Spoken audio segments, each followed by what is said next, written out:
Welcome to the May 14, 2014 meeting of the Architectural Board of Review and Historic Preservation. My name is Curtis Highsmith and I am your chairman. We introduce our panel. We would like to welcome Brian Brady. We are expecting Christina Redding, but we will wait for her to come. We're going to proceed on without her until she does arrive. We would like to welcome Esther Pastor, Ham Hogue, our historic consultant, Zach Studenroth, our legal counsel, Bo Robinson, and as always, Antoinette, we thank you for being here as well.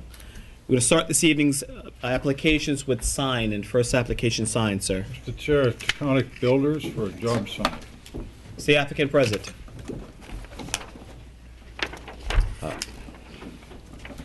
Is the applicant present? Motion to adjourn? Make a motion to adjourn the application for Taconic Builders. Second. All in favor? Aye. Next application, please. J&J Hampton Services. Is the applicant present, please? Chair, can we get somebody to write a letter that's been kicking around for about 6 months? Get a letter out to the applicant for an update. If at our next meeting there is no follow-up, we have motion to withdraw application. Motion to adjourn. Make a motion to adjourn the application for J&J Hampton Services.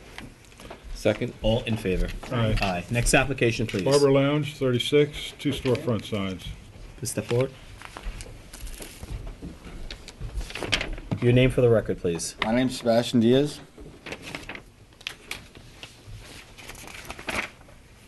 Partners with Liam and Carlos Flores. Sorry?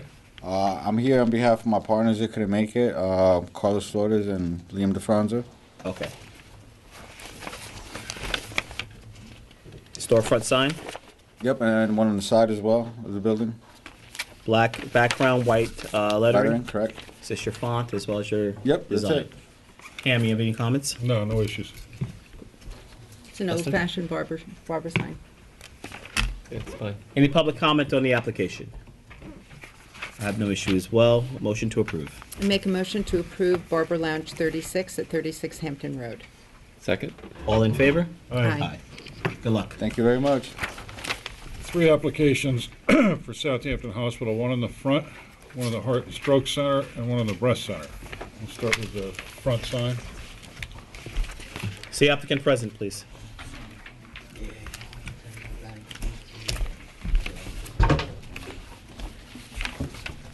Your name for the record, sir. Jeff Fleming.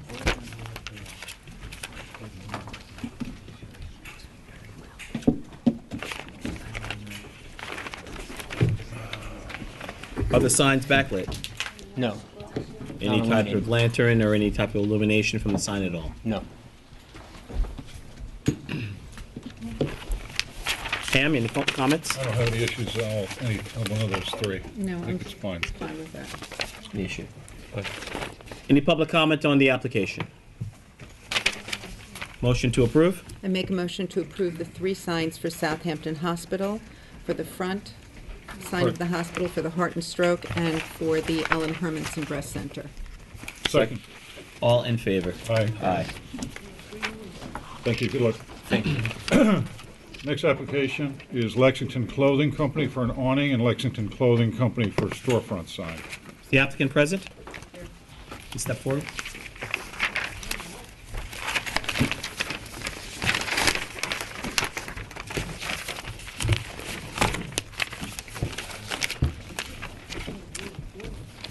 Your name for the record. Israel Albright. This is for a storefront sign, and there is a additional awning that's going over the front bay window, correct? Yes.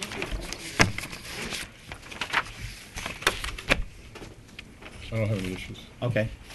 The lanterns are already there, correct? Or are you Yes. proposing those as well? No, they're already there. So like they're photoshopped in. Well, But they're there. They're there. yeah. This is Old Town Crossing, right? Yeah. it The is old sign was taken down and, Okay. I have no issue with that. Brian? I'm fine with it. Any public comment on the application? Motion to approve? I make a motion to approve the awning sign for Lexington Clothing Company and the storefront sign. Second. All in favor? Aye. Aye. Good luck. Next application, please. Espresso.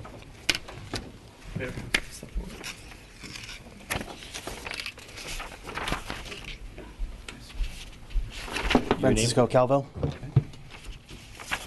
Black background, white lettering. Yes. Is this your correct font as proposed? Yes. Ham, any questions? No, no issues. Esther? Happy to have you in the neighborhood. Brian? Fine. Needed you tonight. Asking for Sam? Yeah. Be here next week. Any public comment on the application? Motion to approve. I make a motion to approve the sign for Nespresso USA Inc. at 38 Jobs Lane. Second. All in favor? Aye. Good luck. Thank you. Southampton Psychic. You said that they're not bothering to come because they know they've got this passed, right? He needs new material. Ronald Fisher is the applicant? Yeah. Southampton Psychic and your telephone number, correct? Correct. On the door, you have walk-ins. Welcome. Yes. I'm not the psychic, so I don't know how this is going to go.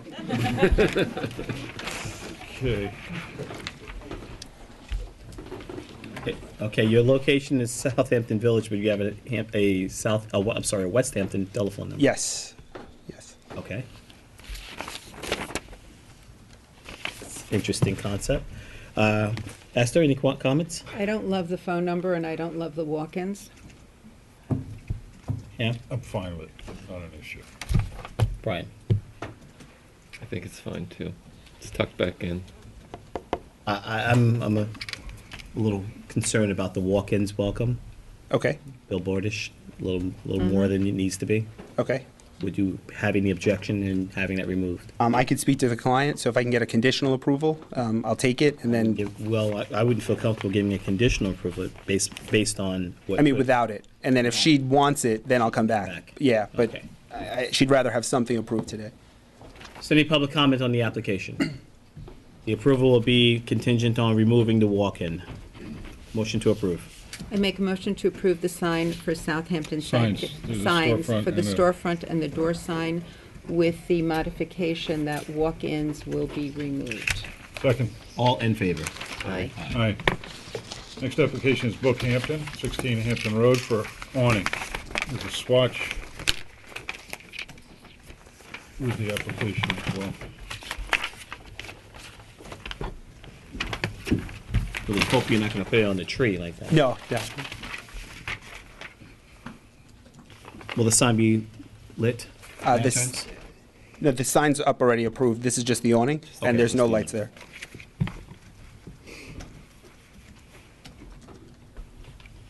I have no issue with the awning as proposed. Brian? No, I think it's great. The color's great. Esther? It's great, it's terrific. Yeah. It's good. Any public comment on the application? Motion to approve.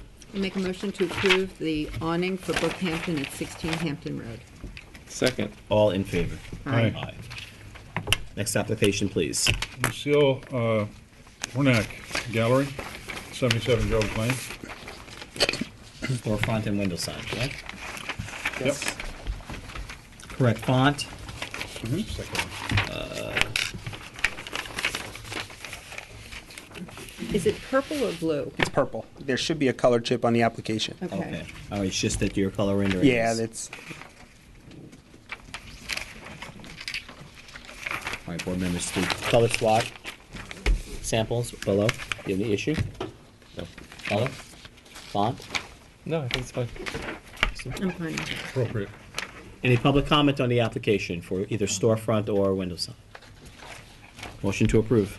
I make a motion to approve Lucille Cornack Gallery for the storefront and window signs. Second. All in favor? Aye. Aye. Next application, Space 16.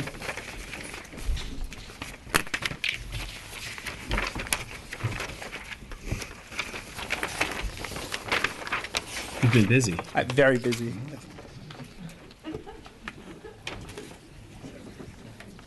White background, swatch still purple, huh? Yes. Is that your favorite color? That's their favorite color this year. What kind of a store is it?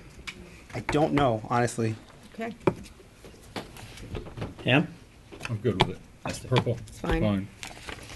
Fine. Purple just happens to be my favorite color, but. Absolutely. Any public comment on the application? Motion to approve. I make a motion to approve the sign for Space 16 at 16 Hill Street. Second? All in favor? Aye. Aye. Christiani, 28D Jobs Lane, storefront. Can you just pull a chair up? I know, right? I'm getting comfortable now.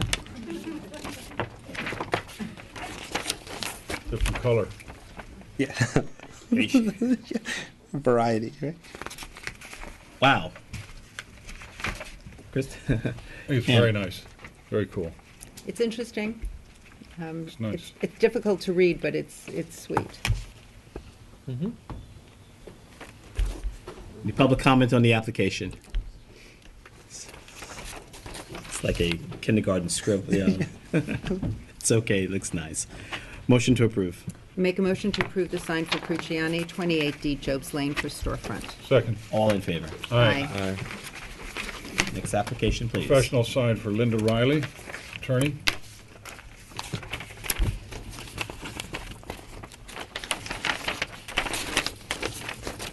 I hope you're replacing the one that fell over. Yes, that's, All right. yep. Good.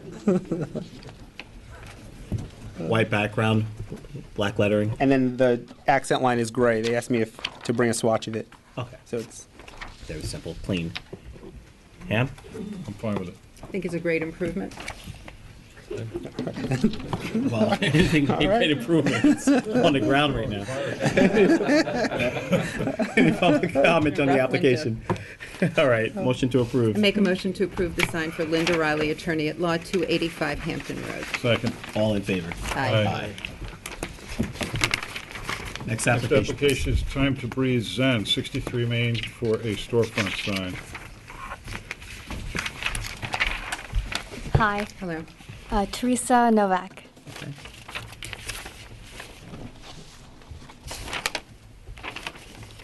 Okay, is, the sign is proposed your name, the Yes. name of your company, and your website. And my website, yes.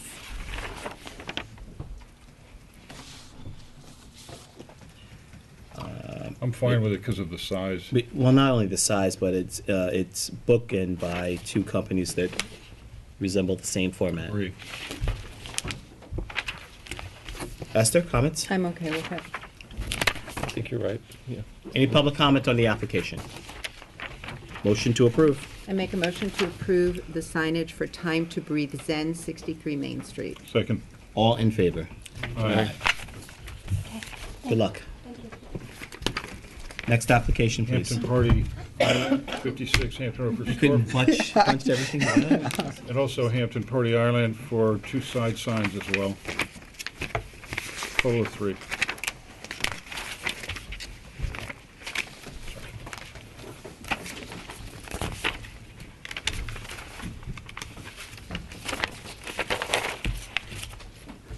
And where's the third? the two of them are identical. Identical. Okay. The marker signs to the back. You have a little better detail of the Yes, here. emblem? Yes, thank you.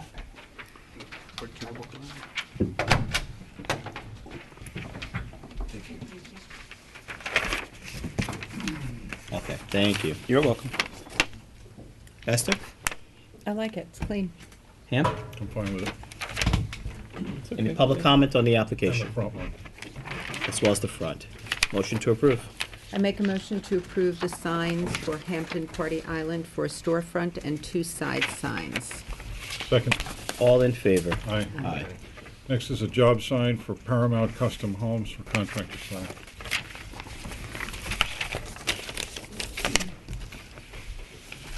My name is Todd Nagy. I'm the architect for 12 Pheasant Close. And the sign that we're proposing is 18 by 24 oval.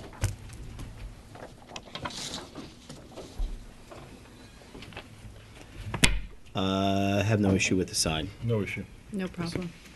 Any public comment on the application? Right, thank you very much. I didn't say anything yet.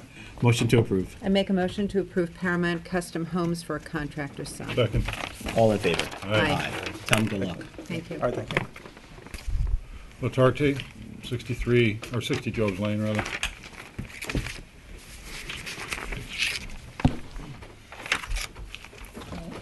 Just, Your name for this? oh, for the record. Stephen Brockner.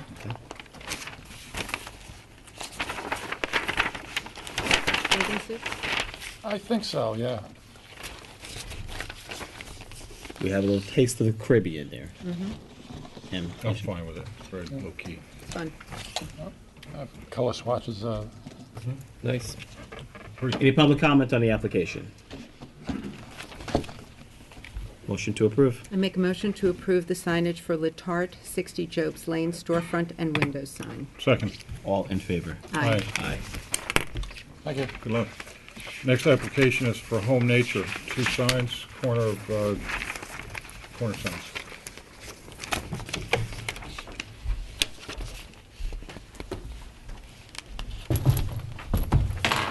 Bill, are these lit? Backlit? Yes, I'm Bill Slight, architect for the applicant. This is for a business identification sign on a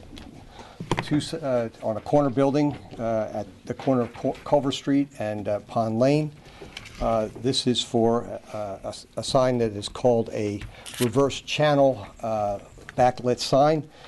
This is the type of letter. The light source will be in here. It sits against the building. The second page in the handout I've given you has an example of I should say the third page, an example of how the sign looks lighted. Light emanates from behind the letters. The light source is totally shielded by the letters itself. No light extends past the property line of the building, nor is perceived in the eyes of any passersby. All the light stays on the surface of the wall. Brian? There are no lights on the building, is that correct? No. Okay. I'm fine with it. I think it's kind of nice. Pam? Well, backlit signs are something the village has said no to for. This is not a backlit sign. And just to clarify, we encourage to have, lack of a better word, reflective lighting on it. In this case, with this technology and with the light that reverses itself, I have no issue with it. Thank you. Esther?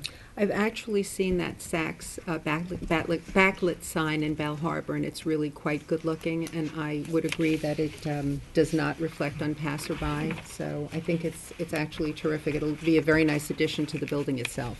Thank you. And thank you for bringing a sample. Thank you, Bill. When I first heard your application, I scratched my head and said, how? Why? Because this board has never allowed backlit signs. With your explanation. Technology has changed, so. It's refracted. I agree. Yeah. So Okay. I think it's a unique and clean design. I don't think it's going to be so reflective that it's out of character for both that community, that neighborhood, or the street view, so I have no further issue with it. So any public comment on the application? Motion to approve. I make a motion to approve the sign for 19 Pond Lane, 2 storefront signs. Second? All in favor? Aye. Aye. Good luck. Thank you. Pure Bar, 5 Windmill Lane for storefront sign.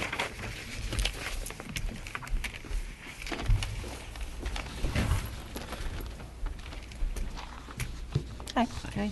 Patty Cook. The first drawing is just so that you could see what the material is, and then the one that's superimposed is what it will actually look like. So it'll be rectangular and flush to the space. Lighting? Is it lit? It's not lit. Okay. I have no issue. No issue. Esther? It's very nice. Thank you. Any public comment on the application?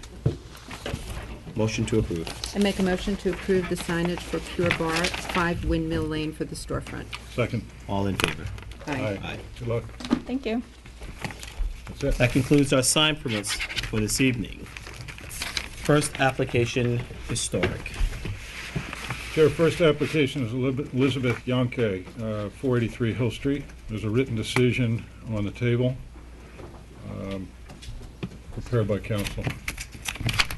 An affirmative vote on the motion would be to approve the application.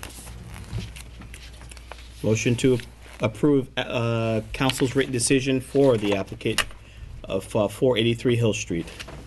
I make a motion to approve council's written decision for 483 Hill Street. Second? All in favor? Aye. Nay.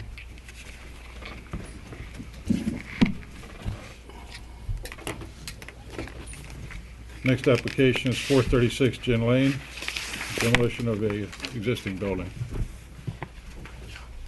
Council? You have three applications like this. There is a decision in the folder for each one of them, approving the applications as submitted. Oh, I mean, So an affirmative vote. Well, Just excuse me, gonna- I'm sorry. No, I want to go through the written decisions and then we'll come back. no, Is that okay? sorry, I apologize.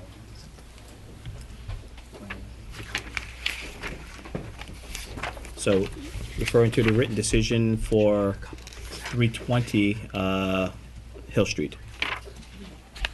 Motion to approve written decision by council.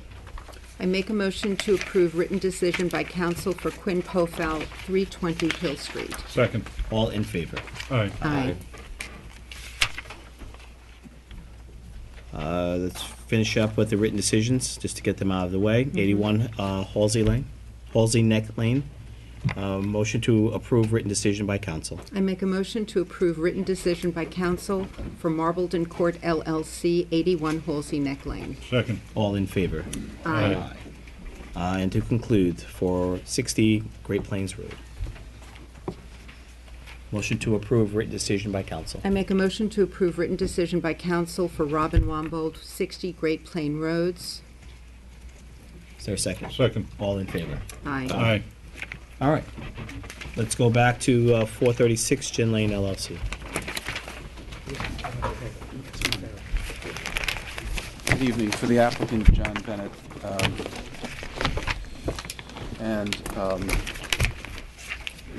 I have Steve Bedford is with me this evening, as is Steve Lemansky, and I have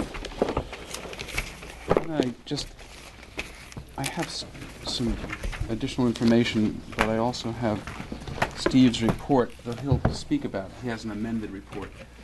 So I'm going to hand all of it up in one shot, because I think it's probably easier to do that. Interrupting to hand it out. You want me to? I was going to have to Zach. You want me to just give it up to- yeah, please. Fine, that makes it easier. That's great. Oh, sorry. Thank you. Sure, do you have the original? Did I give you the original? Here's the original.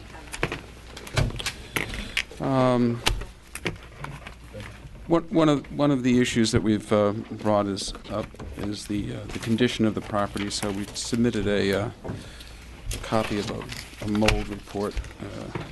John, could you speak up a little bit? I please? apologize. One of the issues that we've seen the board inquire into in the past and deciding whether or not the property is worthy of preservation is the physical condition of the property. So in addition to two engineers' report, we've also submitted a Eastern Environmental Mold report, which I'll just give to you for your information, and I'm not going to elaborate on it. It's pretty specific, but so that's Exhibit A to the letter. The thing that I wanted to talk about before introducing Steve Bedford to talk about some additional findings and some thoughts that he had on the application to demolish the property is a series of surveys and field notes from Squires and Holden. One of the things that has been obvious from the record that we've been able to cull together, which is a little bit difficult because when you're looking at a house of this vintage, the building permit records in the village are sketchy. So what we've done is we've gone to the surveyors, and we had some initial information, but Bob Smith really dug pretty deep into the archives and obtained some even older information and some more complete information. There is some information that you can glean from the Belcher Hyde atlases that are from the early 20th century.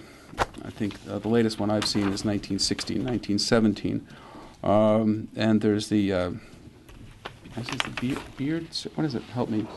Beers survey, or maps. But they're for their age, they're surprisingly accurate, but they're certainly not accurate in the way a surveyor or surveyor's records would be. So let me show you. Bob Smith has written a letter from Squires and Holden and explaining the history of the structures, and it's from his field notes, and from Squires and Holden's field notes, starting back to 1938. And you'll remember that. So hopefully this would be, I think this would be very helpful, particularly to Zach, to be able to see what how this structure has changed over the years. And that's one of our main contentions, of course, is that consistent with prior decisions of yours, if you have a house that has been so, I refer to it as stepped on by various changes, it's one of the primary factors that you've taken into account in allowing the house to be raised. In red, and you all should have one before you, in red is the house in 1938. And you'll remember that the house in 1938, the entrance was from the east. There was a driveway that came around. And by the way, not only is that shown on the Squires and Holden field notes, but that actually is shown on the 1916 Belcher Hyde survey. So the entrance to this house, interestingly enough, was on the east. Now, of course, that easterly facade has been significantly changed by that contemporary addition.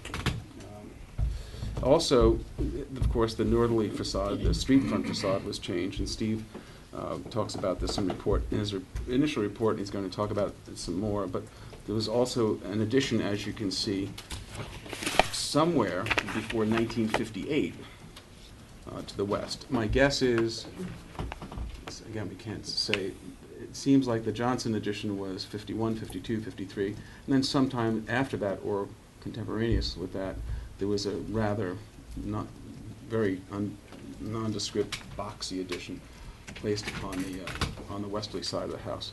But what I thought was very significant also was when I first went to this house, I thought that covered porch that is on the seaward side of the house was part of the original house, but it's clear now that it's not. What you see here is the line of the house, the seaward line of the house in 1938 is in red. The 1958 and 1984 surveys show this, show this covered porch. So every single elevation, I can't say facade, Mr. Bedford told me today that technically speaking a house has one facade, and that's the front of the house, but every elevation of this house has been altered. And this covered porch area was not part of the original house and is at its oldest 1958, which would hardly classify that aspect of it as historic. This is just our forensic examination of the changes to the house, based not upon the generally reliable, but not terribly reliable depictions that were shown on the Belcher Hyde atlases. Indeed, they're based on Squires and Holden survey, so I'm sure that's something that Zach would be interested in. Just a couple of other items we have. So I had included some photos showing the deteriorated condition of the exposed rafters on the south side of the house. That's one of the architectural features that you look at in this Starler house, but all of those rafters would have to be replaced. So again, we get back to what's been my contention is we're not talking about replacement, we're talking about a replica if this house were to be rebuilt. And then it's just some photos of the, put some site photos in, full size front photograph. But let me have Steve come up and give you his additional thoughts, and then if the board, Zach, has any questions, obviously we'll entertain them.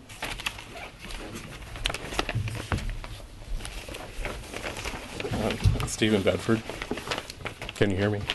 Can hear you. Okay. This is really an addendum to my previous testimony, and I'd like to address a few issues further. First issue is the 1977 survey form that's used as the basis for the for decisions relative to the relative to its contribution to the historic district. The photograph on the form illustrates the impact of foliage on the overall impression of the building. It reminds me of a quip attributed to Frank Lloyd Wright that where he noted that when architects make mistakes, they plant trees around them. The large western addition is all but hidden from view in that view, as is the brick arcade and the nature of the projecting Neo-Georgian entry. Philip Johnson's addition and its effect was softened by the foliage. The appearance of the building today with the foliage is much more disharmonious, which photograph you have before you. If we're going to talk about the Eastern addition, I would say that it's no carefully conceived and detailed architectural gem. It does not have the careful detailing of the glass house. As Stephen Lemansky has noted, it is not a well-made structure. There are no high-end materials in this addition, and it's not well detailed for exposure in the sunny and saline climate, especially when compared to the main house. For those who are concerned with picky things like licenses, this house was completed before Philip Johnson received his New York State license to practice in 1953.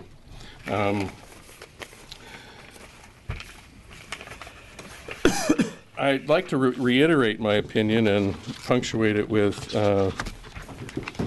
these two photographs, which I think you also probably have in the package. Do you want these, Zach, or?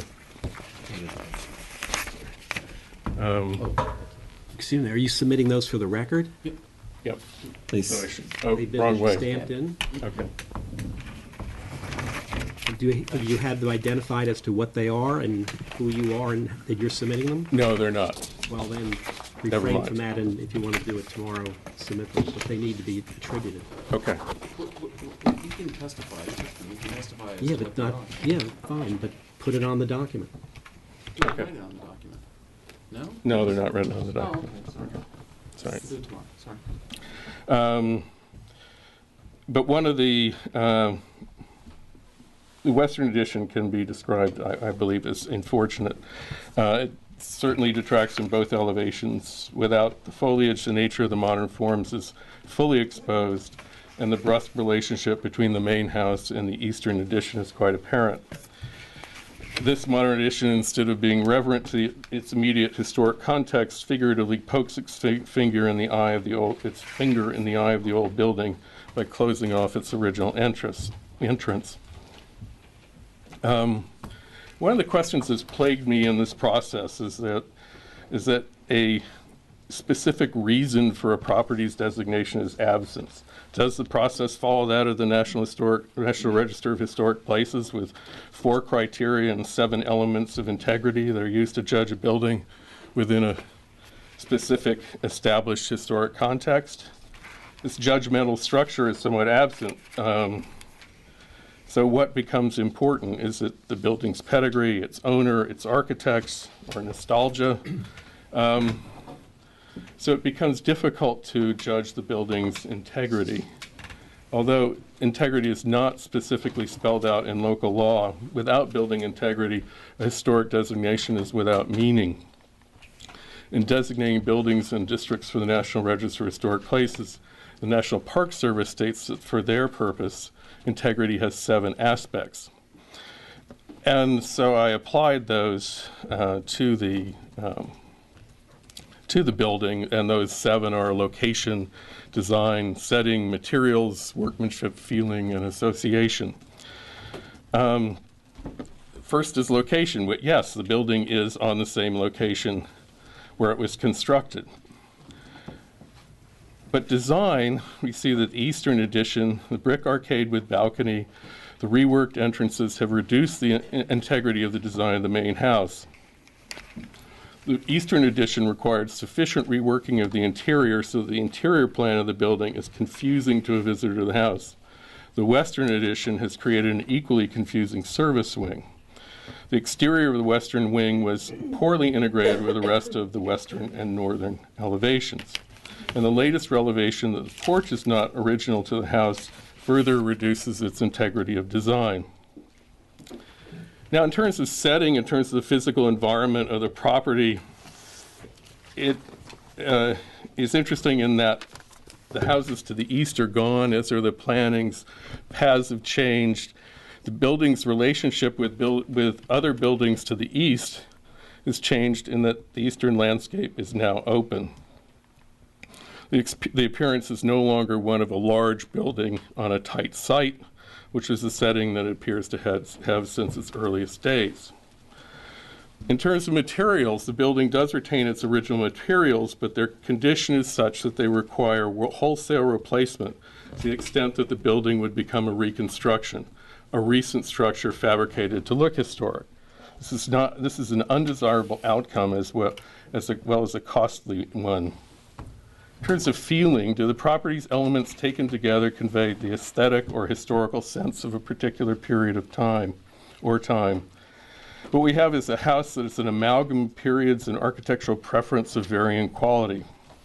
The house has been added to twice now, 3 times, without regard for pre-existing style, fenestration, or opening. In terms of association, does the property retain association through a direct link with an important historic event or person and a historic property?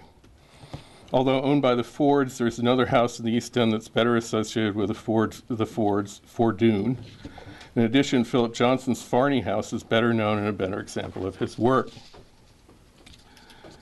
So additionally, we have to consider that in order to make this house livable, the house and its additions would need to be reconstructed, fabricated to look historic, an action that's not desirable because it creates a false sense of history. If 436 Gin Lane were brought to livable and safe status, it would be nothing but a reconstruction. Thank you. Thank you. If I may also, just regarding the Ford ownership of the house, it's quite clear that everyone knows that the house that's most related to Henry Ford II, well, and I think this is important, was not Henry Ford. It was Henry Ford's grandson. Henry Ford II was not the inventor that his grandfather was. I think I've been able to find the most significant act that happened during his chairmanship of Ford Motors was that Ford Motor was taken public. So he's not, and indeed the property was never owned by Henry Ford. Technically, it was owned by Ann Ford, who was, I believe, Murray McDonald, his wife at the time. But the ownership was approximately 11 to 12 years. That's it. So I have the South Bay Abstracts report of the limited time period of the ownership of the Fords. Thank you. Thank you, John. Zach, I know you prepared a report. I have a couple things. Thank you. Okay.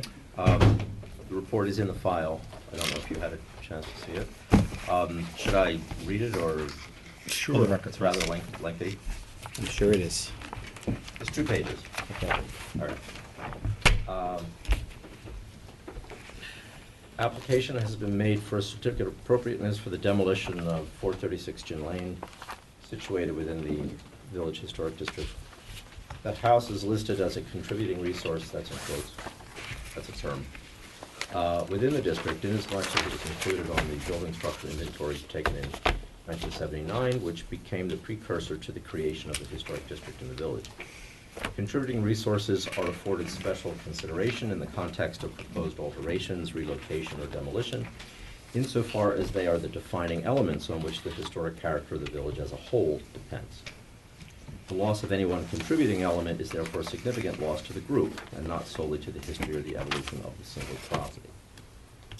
As it stands, 436 Gin Lane comprises a large central wood shingle block of 2 stories and attic above a foundation that rises above grade on the north side, flanked by a shingled addition of 1 story above a full foundation on the west, and a 2-story modernist addition of frame and glass design circa 1951 by Philip Johnson to the east. The original architect is unknown. It should be noted that while the Johnson addition was acknowledged on the inventory form, it was not researched or described due to the fact that it did not meet the historical criteria at that time.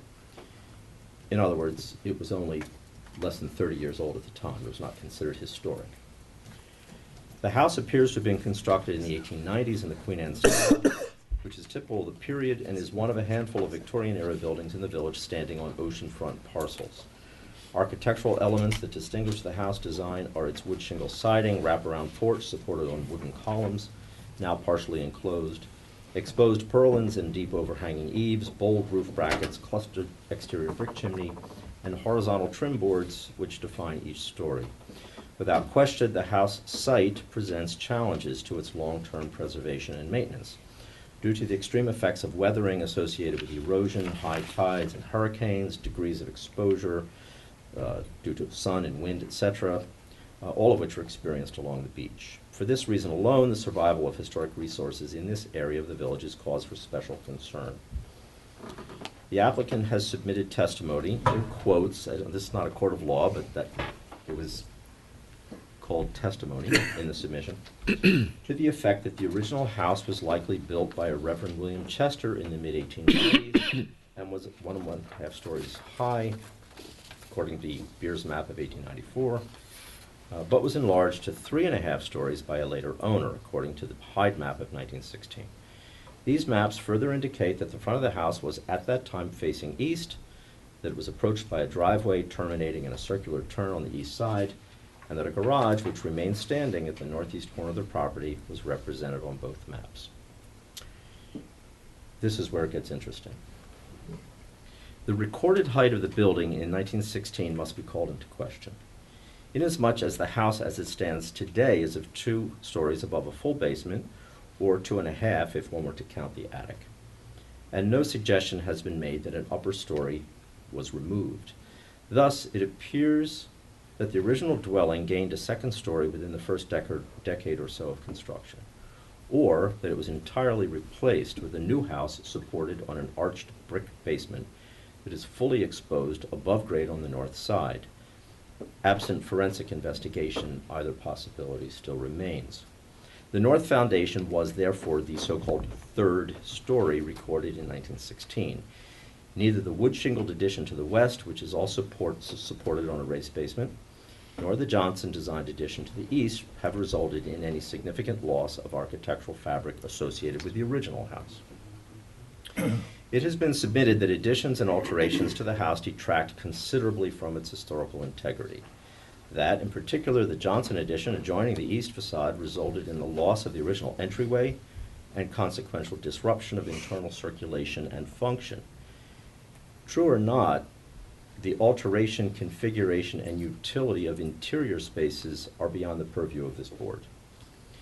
It has also been submitted that the physical integrity of the house is seriously compromised, not only by previous additions and alterations, but by the natural aging process and exposure to the elements. Failure of floor joists on the basement level has apparently caused what we call map cracking to wall plaster and window displacement. Exterior wooden elements such as sills and soffits and balustrades evidence wood rot. And the Johnson addition in particular suffers from deteriorated and undersized window frames and other details. In sum, the repair and preservation of the house, including its additions, appears to pose an extensive and costly endeavor. Recommendations. As the application suggests, a so-called full examination of the house is warranted due to the lack of information regarding its evolution and the significance historically and architecturally of the Philip Johnson addition. I'm quoting from Mr. Bedford's report that a full examination is warranted, and I agree.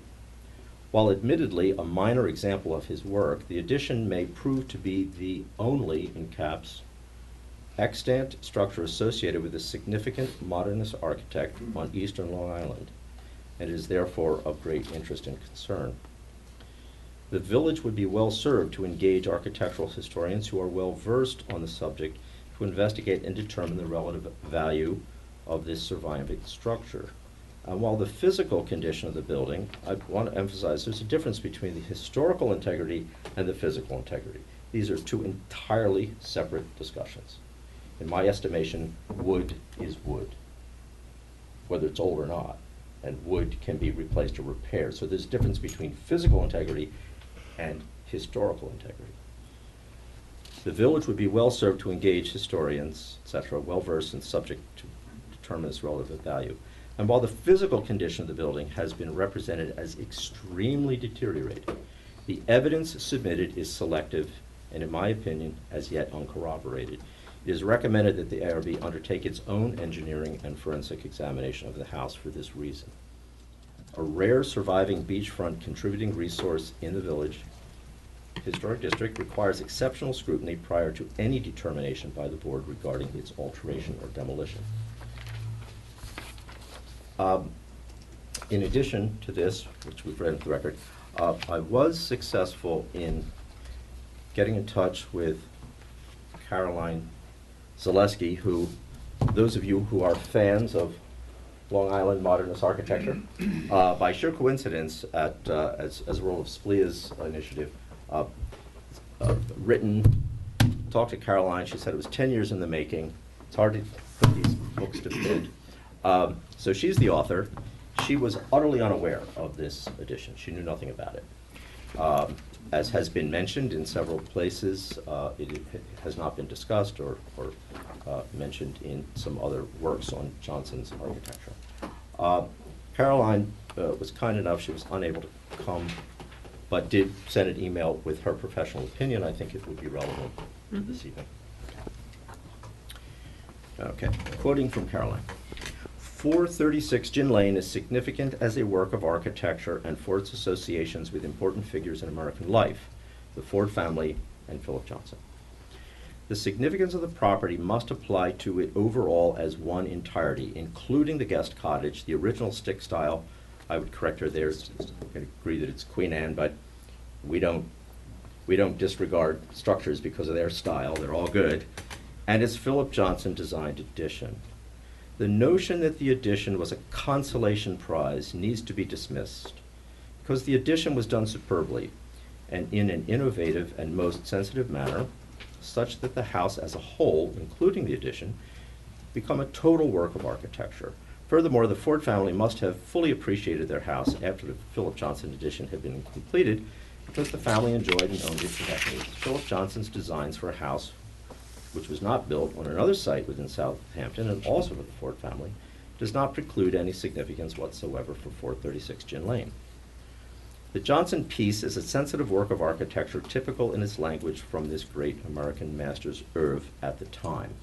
The house and the addition together share a mixed ancestry, such that each became a successful new whole that has stood the test of time as an aesthetic statement, but also against numerous hurricanes, elements, and neglect by recent owners.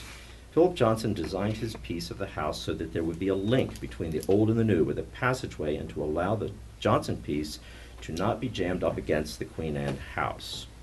Furthermore, he deliberately designed the east wall of the addition to be all wood cladding. And this is the side, I should insert, this is the side that is not glass but faces up the coast to the east, so that the neighbors and others enjoying the house could appreciate the original roof lines and the entirety of the enlarged house.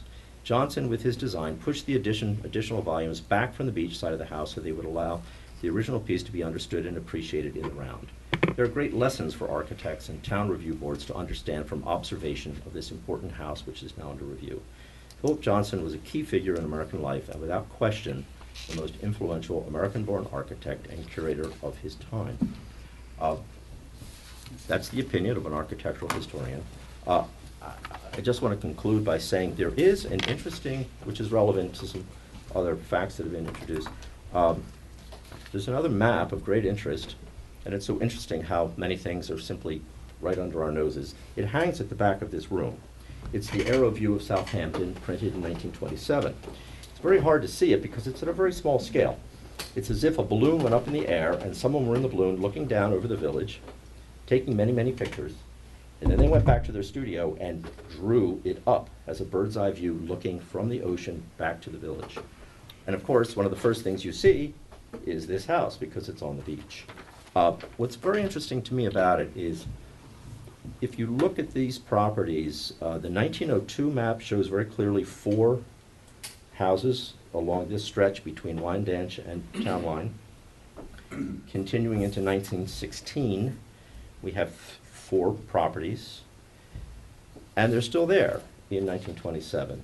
But what is critically different, and I think this is important to consider when we talk about how this house has changed, is that by 1927, that circular drive that came up to the presumed front of the house has disappeared.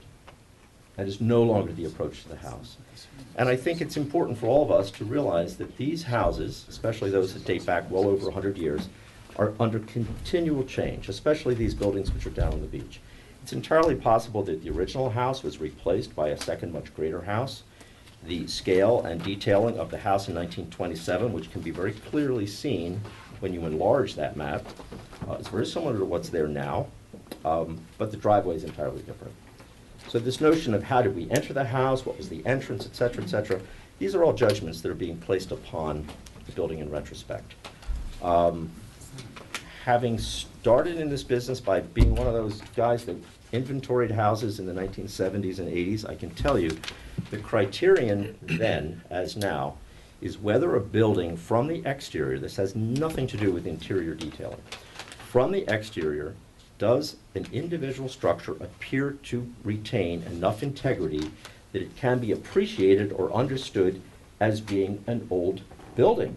And does it still retain architectural elements that you can associate with when it apparently was built, whether it was altered or not?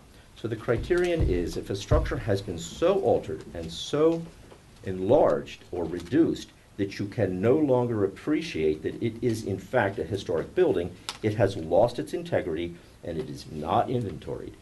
If it's included, such as this was in the 70s, it is assumed that it contains enough integrity that warrants its inclusion. It can be appreciated from the exterior. It has nothing to do with interior circulation, etc. So this building is included for that reason. And I want to conclude that the criteria for listing on the National Register, which are extremely important that Steve Bedford mentioned, apply to individual applications for nomination. This is an extremely high bar. In a village of some 450 properties which are considered contributing to the historic district, I would venture to say that there are only 5 or 6 which individually could be listed on the National Register. They collectively contribute to the character of the district and therefore contribute to it. They do not individually possess all the qualities and characteristics, etc., that an individual building would require if it were to be listed independently. So I think it's important to make that distinction. This structure possesses considerable historical interest in detailing, which can be seen from the outside, and therefore it's contributing to the district. It's contributing now just as it was 30 years ago. So this building has not changed in that regard in that time. So I think we have to regard it as the contributing structure that it is.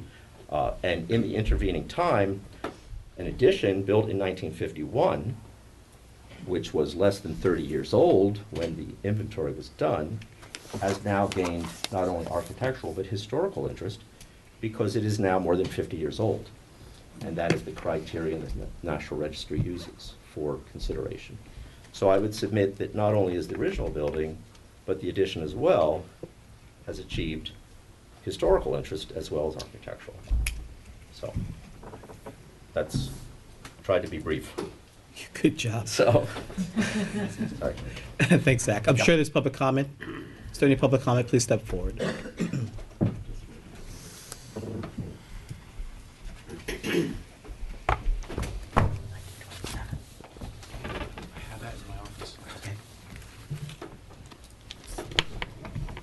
Good evening. I'll be very brief. I promise.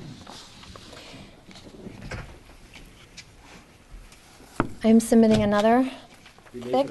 I'm sorry, Sally Spanberg.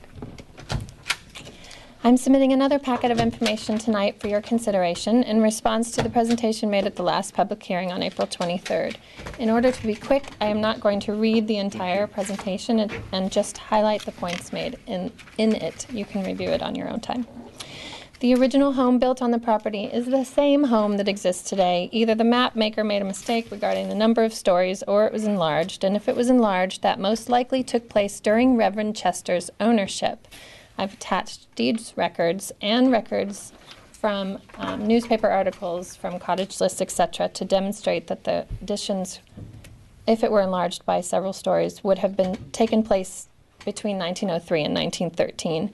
Reverend Chester didn't sell it to the Cameron family until 1915. At the last public hearing, Mr. Bedford gave testimony attempting to undermine the integrity and significance of the structure. I will remind you that you also have a letter from Paul Goldberger in the file, which pretty much out-trumps any architectural other opinions that are offered, although they are appreciated. You have been provided with several examples of other properties your board has approved for demolition. You have also denied several applications. Neither requires you to lean more heavily towards one or the other, but to evaluate each application on its own merits. I am submitting statements tonight from Michael Devonshire of Jan Hurd Picorni Associates, one of the leading national, if not international, historic preservation architecture firms. Mr. Devonshire speaks of the inadequacy of Mr. Lemansky's report and estimates the cost of rehabilitating the property at between $4 and $5 million, 1/3 of Kripinski's estimate. Another estimate from Jeffrey Collet, who restored Keewaydin, is forthcoming. Mr. Lemansky was asked by your board if the home could be restored, and he replied yes, but that it would be a replica afterwards. I doubt this and believe, like the condition report, that another opinion should be thought, and I appreciate Jack's recommendations with those regards. Structures in far worse condition have been rehabilitated, such as the 1708 house on Main Street. Since the public hearing on February 26th, I have also submitted other things into the file for your reference. And I just want to say the property is, in addition to being one of 450 contributing structures, one of 35 original surviving cottages on Gin Lane. And I would urge you to deny the demolition application. Splia has also submitted a letter, and they asked that it be read into the record. I can do that, or you can have Annette do it. It's up to you. I have. I'm sorry? It doesn't matter, whatever you want me to do. No, it's fine. You can Read it? Yes. Thank you. Thank you. Please. Okay, it says, Dear Mr. Highsmith and members of the board, as the regional advocate for historic preservation on Long Island, the Society for the Preservation of Long Island Antiquities, SPLIA, wishes to submit comment regarding the proposed demolition of 436 Gin Lane. This circa 1893 stick-style house with a 1951 glass addition designed by architect Philip Johnson is an important contributing resource in the Southampton Village Dune Road, Gin Lane Historic District. The house is a rare surviving cottage colony house associated with industrialist Henry Ford II, who commissioned the unique mid-20th century modernist edition. The hardship criteria in the village code states that a property must be incapable of earning a reasonable return. The code further states that reasonable return shall not be the most profitable return possible. The most recent estimate for restoration produced by Van Kripinski of nearly $15 million seems exaggerated, and we recommend the numbers be restudied by an independent consultant. Though the owner has allowed the house to deteriorate since purchasing the property in 2006, it is not beyond repair and poses no immediate threat to the safety of the community. SPLIA urges the Board of Historic Preservation and Architectural Review to deny this hardship application and any proposals for demolition on the grounds that the loss of this landmark would be a loss for the village of Southampton. Thank you. Any additional public comment? So the applicant has response? Well, I think I can't let this go. There's so much, as in the art community, there's so much log rolling and self-serving in the architectural community. It's really quite amazing. Say log rolling? Log rolling, yeah, in the architectural community. It's really enough to make one sick. Let me give you a great example. The legal community. No, what? Oh, there's plenty. Look, there's plenty of lawyers I can't stand either. So let me tell you that. There is one other Johnson house out here, and it's the Farney House, which is being considered for a tear down in the village of Sagaponack. And if you look at these, and by the way, Paul Goldberger is not Jesus Christ, as you would suggest, Sally. But if you look at the application, it's shocking. Amongst these sainted Philip Johnson, who by the way has a very checkered career in many ways, this sainted Philip Johnson experts is Robert A.M. Stern, who's the dean of the Yale School of Architecture, I believe so.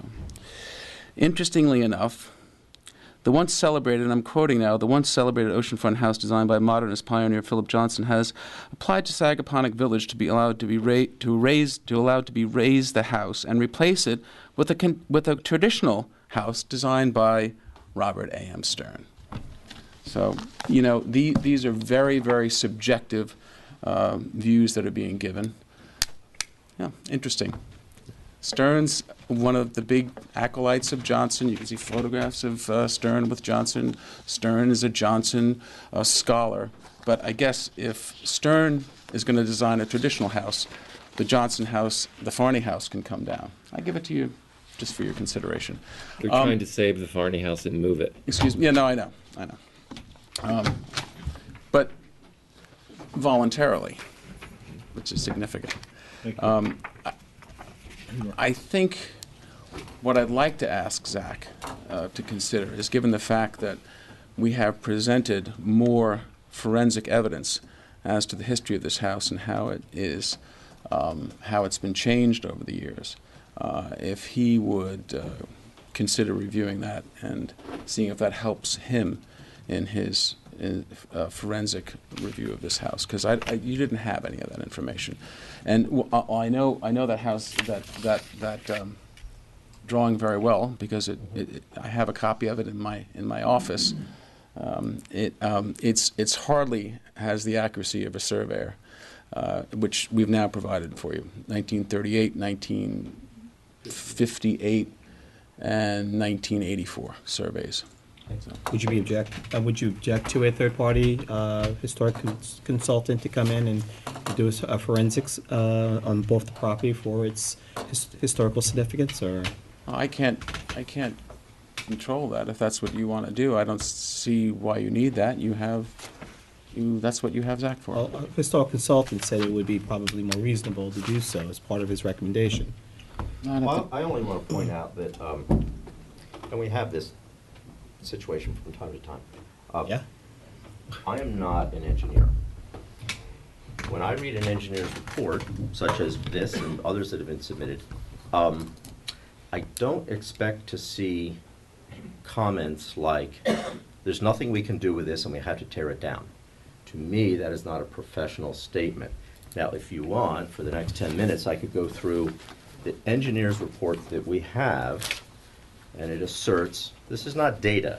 This is not load-bearing testing, the viability of the floor joists, or taking readings from the amount of moisture in a joist which is rotting, et cetera, et cetera.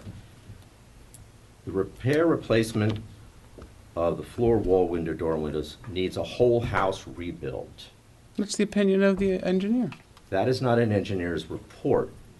This is an opinion expressed by this engineer, which is unsubstantiated by the data that is presented. And therefore, I have a problem. The chimney is unsafe and should be rebuilt in its entirety, based upon bricks that are deteriorating and spalling. I'll tell you, every one of us, when we leave the building tonight, turn around at the front door and look at the bricks on the front of this building. They are deteriorating and spalling. Do you know why? Because the water that falls on the front floor portion outside wicks up into the brick. The brick is softer than the mortar that's holding it together, and the bricks begin to spall. They deteriorate. Is the structure falling down? Absolutely not. So I would say it's true. It's a true observation. That's a wall. I'm not a chimney.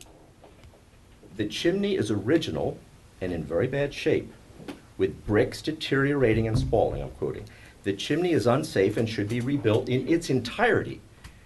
I have a problem with that statement from this engineer's report. I'm saying that the evidence that has been submitted in this report And that's why I said in my report, it is uncorroborated. It is insufficient to come to that conclusion or that recommendation. And that's not the only instance. I don't think that's a So, fair, I'm sorry. Therefore, I have suggested that this board should consider retaining its own engineer to investigate the building and come to observations and conclusions of their own, because I don't think that this is sufficient. That's all I'm saying. Yeah, I don't think comparing what the effect of deterioration and spalling on a brick facade, you can't compare that to a chimney, which is a structural member in of itself.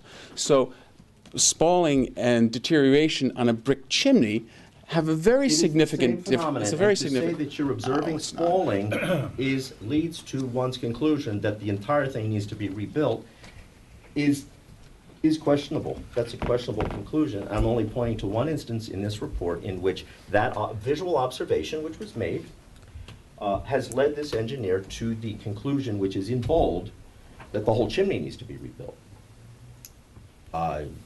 I'm not an engineer, so I cannot, with my expertise, question that observation. I'm saying that another engineer who is more familiar with historic buildings than Southampton Engineering Services should be given the opportunity to look at it, because I think we might come to different conclusions or observations. And I think this board, in an application such as this, to demolish a building, should probably have more engineering observations, testing to go by. One question I have. The service items like replacement of a roof, the siding, painting, in some cases a fenestration being serviceably replaced with muntins and so forth, shouldn't that be separated in a breakdown so that the house shell can be analyzed, the service items can be analyzed in relation to their replacement cost versus the structural items?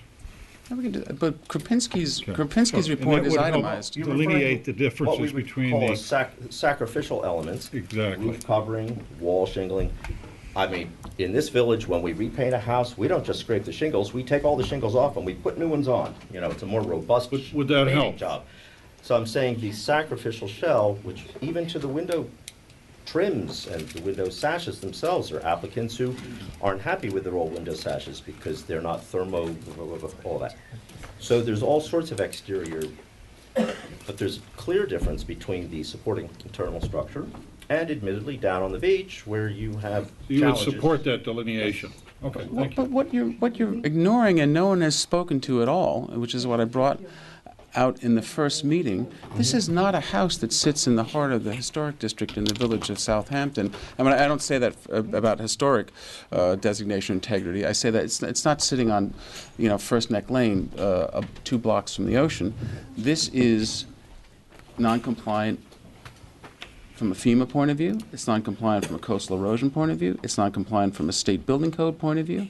It's non-compliant from, FEMA, coastal erosion, dune crest setback. You can't simply go in and rebuild this house. Once you get over 50%, you have to take it down.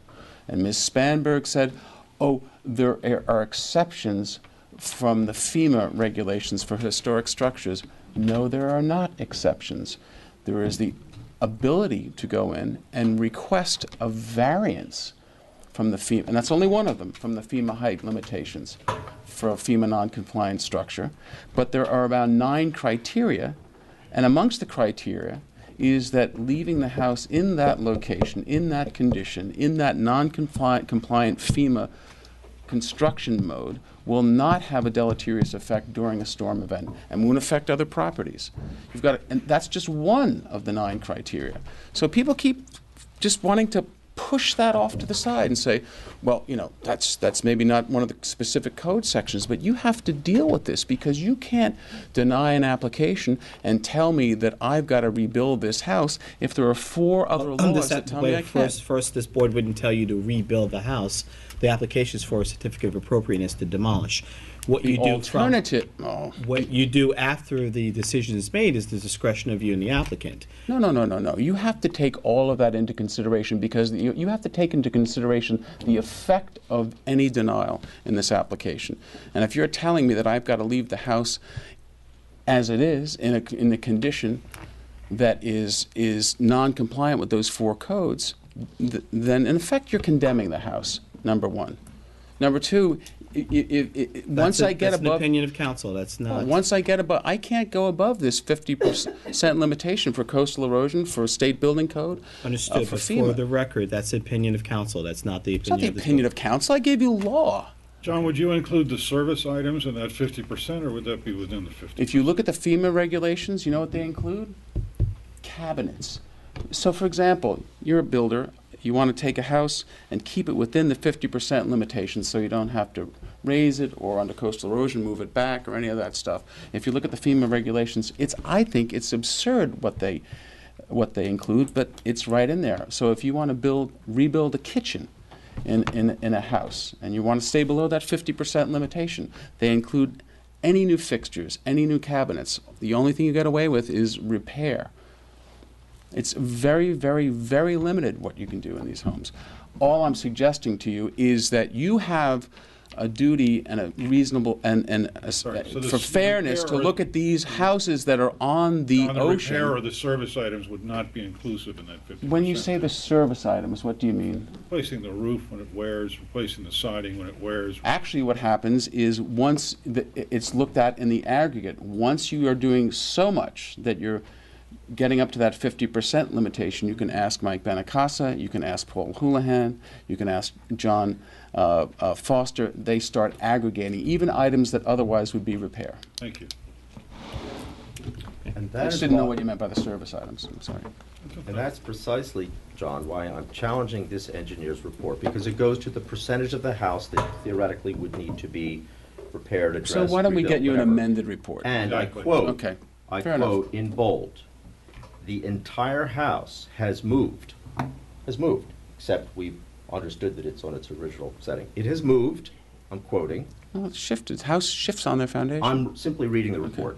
The entire house has moved, settled, or rotted to the point of affecting every floor, wall, door, and window. The repair replacement of which indicates a whole house rebuild.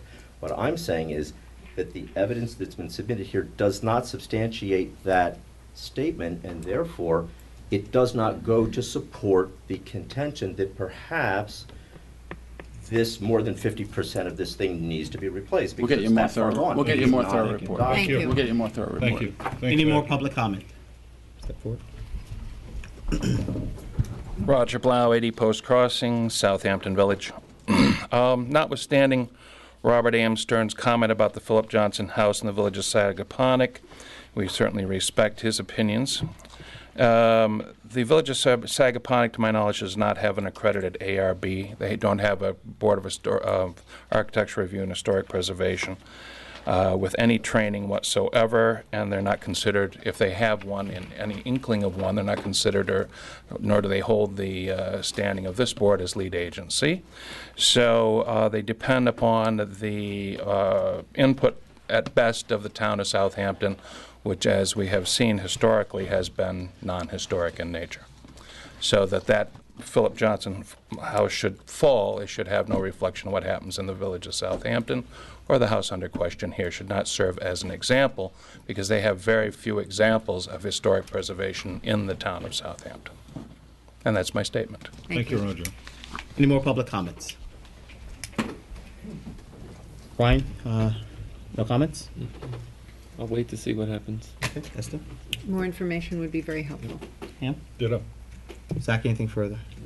The applicant has requested to provide a more thorough engineer's report, so We'll do it. you're asking I am asking. this board to adjourn. Motion to approve applicant's request to adjourn. I make a motion to approve applicant's request to adjourn 436 Gin Lane. Second. All in favor? Aye. Aye.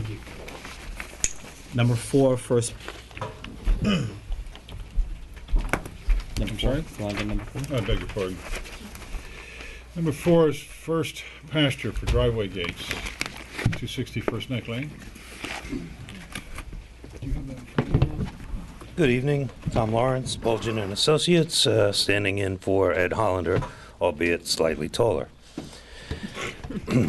Sorry, couldn't resist him. Cheap jab there. I'll tell him about it tomorrow, I promise. You kick pretty well. I am pleased to report to the board that we have. You had spacing 2 inch or inch and a half, correct? You had 5-inch spaces before.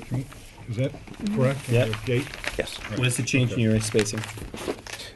We do not propose to change the spacing. You're going to leave the application as it is now, correct? Yes, sir. Okay, thank you. But I was asked by the board, and I'm pleased to report that the existing gate is in fact lawful.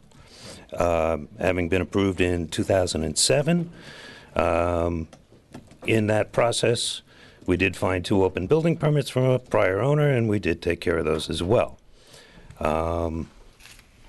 That being said, the spacing matches exactly and precisely what's there.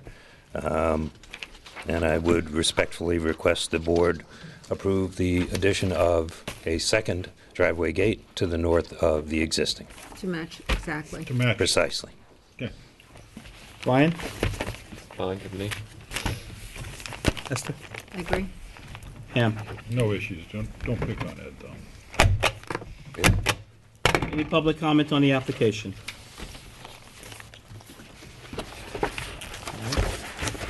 The application is in a historic district, and therefore the decision has to be in writing. So at our next meeting, we will request that our legal counsel prepare that written decision. You don't necessarily have to be here, but if you choose to do so, understand that that meeting will be when you receive your approval. Thank you very We'll much. adjourn for now for Thank that you. written decision. Thank you. No public comment? Motion to adjourn for written decision. I make a motion to adjourn First Pasture LLC, 260 First Neck Lane for driveway gates for written decision by council. Second. All in favor? Aye. Aye. Aye.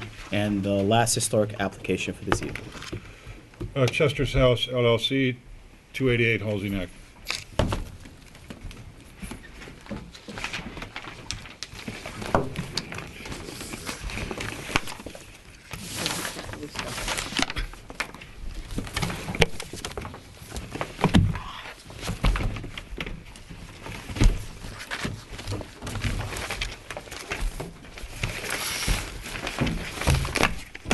For the applicant, John David Rose Architect, located at 5 Main Street, Southampton, New York.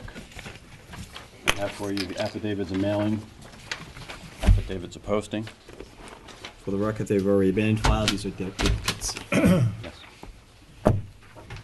Thank you. The property is an R120 zone. It's 1.039 acres. It's in the historic district, and it's a contributing building. You should have copies of this form in your file. If not, I have some additional. Zach, I'm sure you're familiar with it. Do you need additional copies? No. No. Perfect. House was built between 1902 and 1916. It was called Green Hedges at the time. In the Sanborn map of 1926, which you should also have a copy of that in your file. If not, I have additional copies.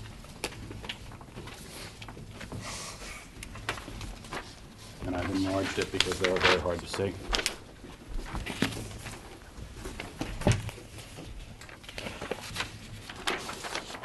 And you can see in yellow here, the original old building. And that's what we want to preserve. We recognize the importance of the building. It's a great old building. It's not terribly big, but we're going to strip off the wing, and if you look at my plans, I'll show you in a minute, we're going to remove the newer additions and bring it back down to the original building. We're going to remove 919 square feet on the northerly non-historic portion. There'll be 2,691 square feet of historic home to remain. The proposed addition is going to be 1,687 square feet with a total square footage of 5,297. I have copies of my drawings reduced.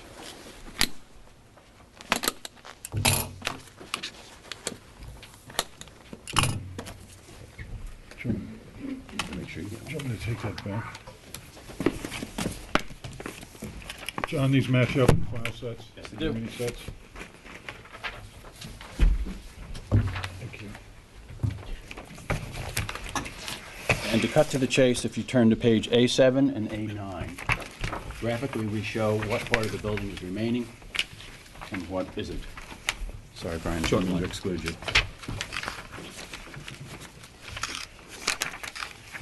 The 1,100 square feet that you're adding is the stack square footage? I'm sorry. The 1,100 square feet that you're adding is the stacked square footage?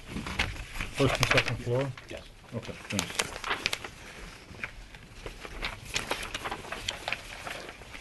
So you'll see here, down the center, attached, I don't know if you can see that. That is the original building, right here.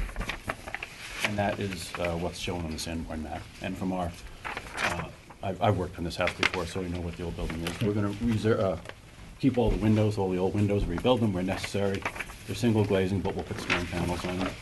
All the new windows will match the style of the old, as will the siding, although quite frankly, all the roofing and siding have been replaced in the home.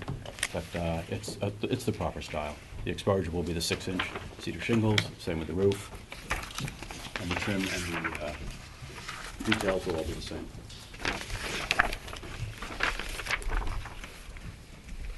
I could go on to the details. If you look at both pages, you'll see where we're adding on, but quite frankly, Fenestration, there's new or rebuilt? Fenestration, can we just talk about that? the existing fenestration will remain. Of the new, is it matching the existing? Oh, yeah. Okay.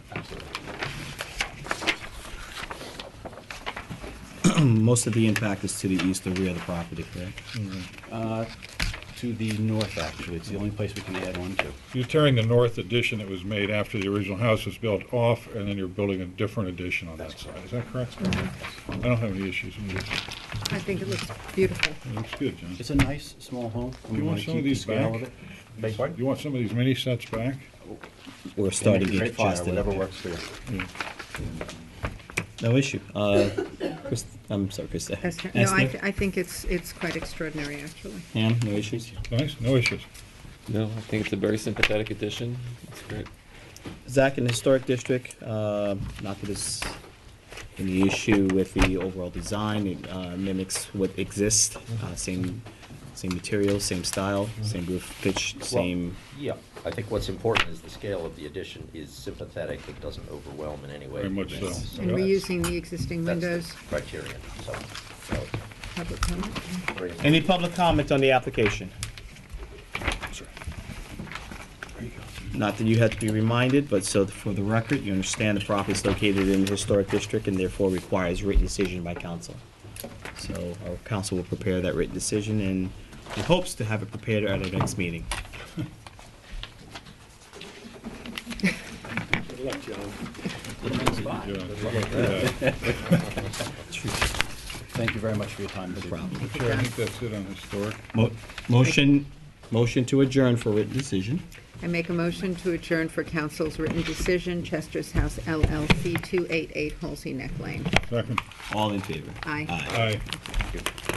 Concludes our historic applications for this evening. First application, non-historic. Harold Rosengarten, 15 Column Street, for amending a prior A or B application. It's over here,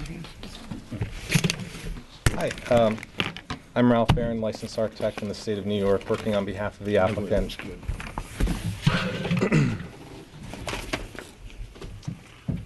So at the last hearing, we had presented a revised design, in particular with regard to the elevations, addressing numerous comments and concerns from the prior hearing. I think it was at the conclusion of that hearing that a number of the board members had asked for an opportunity to walk the site. So let me know if you'd prefer me to revisit the design changes that we had to discuss at the last meeting, or if you'd like to talk through. No. I watched the last video last night till 3 o'clock in the morning. I believe at our last meeting, we wanted to make sure that the applicants that had the majority of some of the concerns about the roof pitches, about the garage, were here to at least address some of those concerns in person. They are here. There seems to be no objection. Okay. Is there any public comment on the application? Thank you for shifting the driveway, by the way. It's a lot better, so. Much better. Anything further from the board? No, sir. Motion to approve. I make a motion to approve Gerald Rosengarten, 15 Pelham Street. Second. All in favor? Aye. Good luck. Thank you. Application for Robin Wambald, 60, No. I'm sorry, beg your pardon. Whoa. LMR, LMR Associates, I'm gonna beg your have to pardon. recuse myself Files from this here. one. LMR Associates.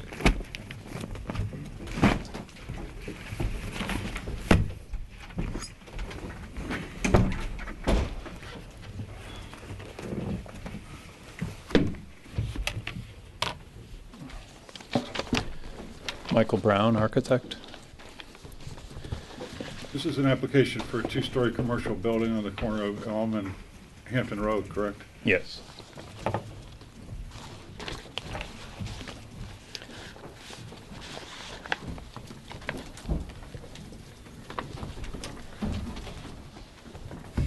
believe you have all the drawings, photos of the site, specifications that are written on the drawings, preliminary site plan review, correct?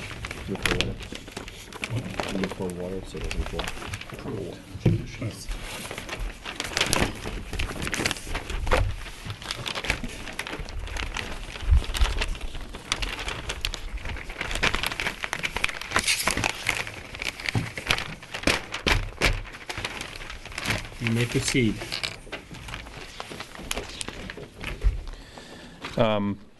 Well, the drawings speak for themselves. It's the square footage is indicated. It's two-story. What is the square footage? For the record, gross square footage is 3,957 square feet. The exterior framed walls will be shingled, and I believe you had a sample with the file. I believe it would be in wood shingle that's pre-stained with this color, as indicated.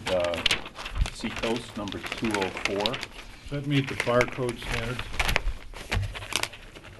for commercial building? It's a wood product, isn't it? Yes. Does it? I don't think so. Would it be a hardy plank or something similar, composite structure that's flammable or flame resistant? Can we revisit that? We can, yes. I mean, this was given to me by the client, more so for color. Right. Well, we see our code issues in some cases, and hardy plank is used or a similar product with a burn with a commercial building where a vehicle can start a fire on the side of the building. But we wouldn't want you to take your building down before you put it up. So let's look at reliable options for society.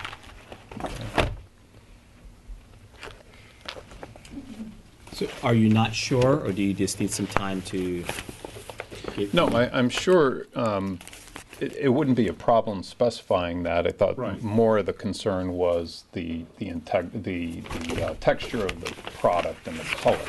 Okay, so it would be a shingle style? Yes. Hardy plank as opposed to, or similar product? Similar to that, yes. And it would be an adhered color? And yes, adhered color is comparable to this as it can be, but of course it would have to meet all code requirements before we get our permit. Right. Thank you. Yep. Okay. Anything further? I'm sorry, one other thing. This is a bank, correct? Well, mercantile building. Mercantile yeah. building. Does it come under the New York State code for bank lighting? I'm sorry, for what? Requirements for teller lighting for similar to what we had, Mr. Chair, with Bridgehampton National Bank on the corner of Little Plains and Hampton Road. We had a major New York State banking law that required a certain amount of lighting for security purposes with ATMs. I believe you have 3 ATMs on this site?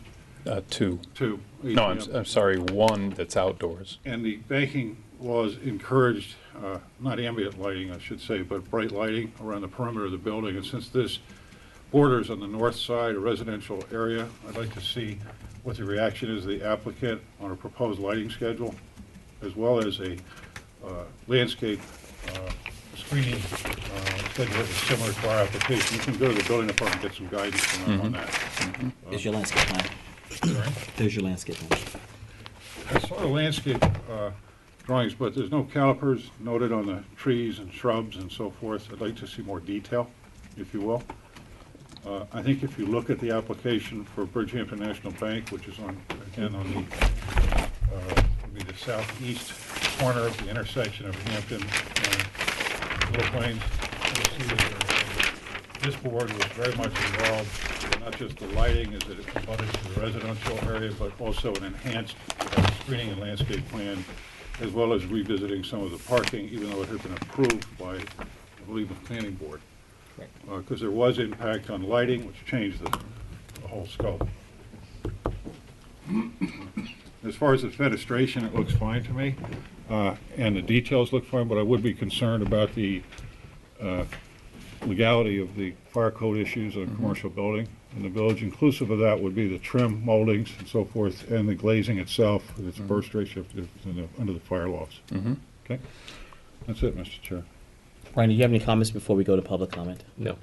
Did not. Is there anything further from the applicant before we go to public comment? No. Okay. Thank you. Thank you. Thank you. Before we go to public comment, let me just make a quick announcement with regards to this application. We are looking at only the architecture of this, as well as any landscape plan that could be proposed on this application. We are not addressing, nor will we entertain any parking, nor will we entertain anything that has to do with planning.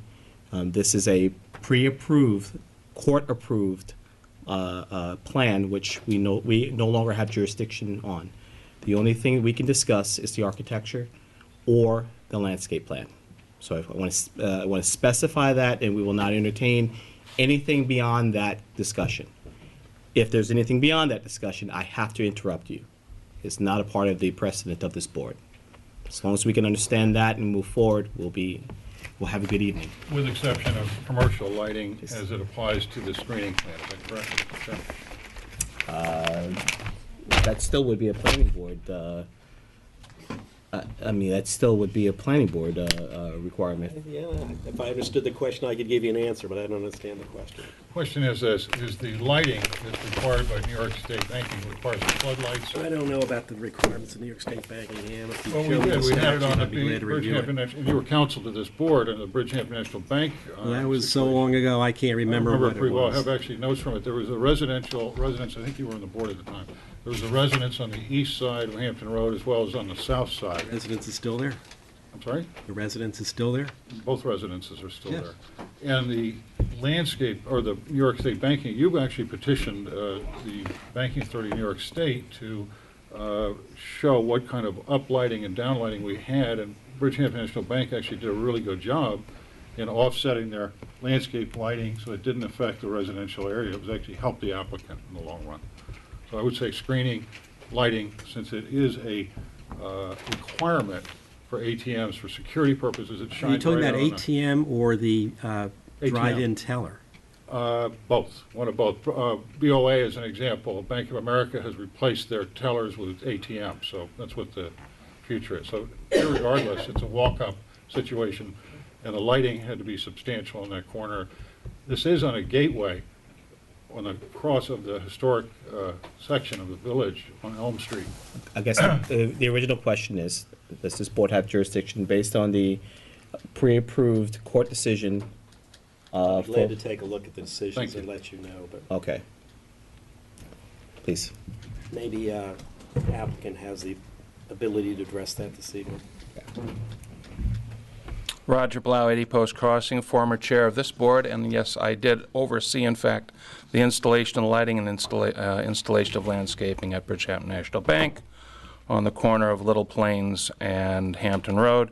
And the applicant was very sensitive and very responsive, 100%, to the request to stop 100% of all lighting that was cast towards the residential houses, both in the design surrounding the Bridgehampton National Bank property, both in the lighting design, the specifications of the lighting fixtures themselves, and how they were cast. So there was a zero cast to the lot line, and there were evergreens that were minimally 16 feet tall and full around the entire corner as it went towards all residential properties that stopped any bounce light, and they were multiple deep. You had a 16-foot high, you had a 12, you had a 10, and you had ground plantings there, all of which was well maintained and is still in place today and has grown, in fact, to further protect that neighborhood. So the lighting matter is critical to this application, and if the planning board did not address that, well, shame on them, because the landscaping, as you know, is your responsibility, and you can stop the lighting from penetrating at all into the residential neighborhood. However, there are other issues about this application which are more fundamental, and under your code 65, section 65.5, it sets forth the criteria by which board members may approve or disapprove an application, and it prescribes the project's compatibility with the character of nearby historic districts. And as Ham rightfully pointed out, Elm Street is the entry to the North Main Street Historic District. That is the entrance to it, and this application fails that fundamental test. In evaluating the application, board members must distinguish between the terms of size and terms noted as size and mass, as has been called out in a recent court case. This application, if approved, would have failed to account for the total impact of the mass of the entire project. We're not looking just at a near 4,000 square foot building on 2 floors, which in and of itself would be the largest building, I believe, on Elm Street if you're to take that into account. And in as much as this is as much a part of Elm Street as it is any street, that must be taken into consideration. And the size of the mass of this building would in fact fail that test. If we take into consideration the other aspects that the residences of the nearby historic district do not contain, such as the massive amount of paving required for the occupants of that building to park their cars, the cars themselves when they're there, the abundant amount of lighting required for ATMs, and everything, all of that landscaping, the building, the concrete, and everything in combination with one another, we have a mass which is excessively massive, disharmonious, uncharacteristic, and having a detrimental impact upon the historic neighborhood in its entirety. This application must be rejected by this board, and unequivocally, I think understandably, without a moment's thought, you all know the reasons why. It's the wrong thing in the wrong place. And 65-5 speaks to that very clearly. Approval of the Bridgehampton National Bank building at Little Plains and Hampton Road should really be considered a folly of an earlier board. In particular, its chair, who diddled around with the design until its coins were turned to a white contrasting concrete color, and stands to this day as a reminder of what we should not do on boards. And do not let that be your standard. Zero light at the perimeter of any commercial building next to a residential neighborhood such as this is certainly the standard that the planning board should have followed regardless of any argument in court. And should this go forward, which I beg of you that it does not, it is totally and wholly inappropriate, that would be the minimum standard we would expect you to uphold. Thank you. Thank you. Thank you, Roger. Any other public comment? Mr. Chair, somebody else is waiting. Who's waiting? They were a minute ago. Hi. Hi. My name is Tony Ann Warren. I am the property manager and represent the owners of 57 Hampton and 67 Hampton LLC. After reviewing the site plan and landscape plan for the proposed bank at 89 Hampton Road, I note a large open section between 89 Hampton Road and 77 Hampton Road that will not be landscaped. It's right on the plan. The planning board declaration of June 5th, 1986 states no vehicular traffic will be permitted between the lots 1, 2, and 3, 57 Hampton, 67 Hampton, and 77 Hampton, and lot 4, 89 Hampton, the subject property. Quote, there shall be no vehicular access either to or from the parking area to be constructed on lot 4. This regards to the parking lot. No, regards to screening. Are you talking about screening? I am. Screening, or are you, okay. I just want to make sure you're still making reference to vehicles going in and curb cuts. Well, so it's forth. clear through the 3-lane. There is an open, it says it right in. Screening adjacent to the parking, is that correct? Correct, between the two properties. Okay. Is removed, actually. I have pictures that shows that there is screening there. And it is actually going to be removed for this building. Okay. Allowing cars to drive off of Elm Street, through the drive up, and cut through to 77 and out onto Hampton Road between 77 and 67.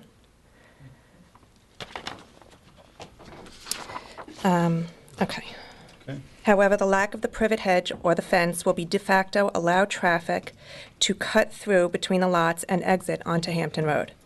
57 Hampton, 67 Hampton, and 77 Hampton share a common parking lot, which is already heavily used by Merrill Lynch, Wells Fargo, and Southampton Hospital. The open space between the proposed bank site and the already busy parking lot could create a potential safety hazard, with people cutting back and forth between the lots. Please make every effort to address the situation and help ensure the safety of all. There are also, if you look at the plans, there are no side lot setbacks between the plans and the house on Elm Street. I think the chair expressed earlier that we are not a board that can involve ourselves in parking that's been approved. But that however, it with says being lawn. said, if the screening plans do affect it, then so be it. The screening also states, backing up against the Elm Street property, 24-inch maples. 24-inch maples. That's not screening against lighting and 3 lanes of traffic coming in. I'm hoping that that's an error and it meant Oh. 4 feet. I think you're. I think that's an error. I believe that probably would be more like 24 feet, not 24 inches.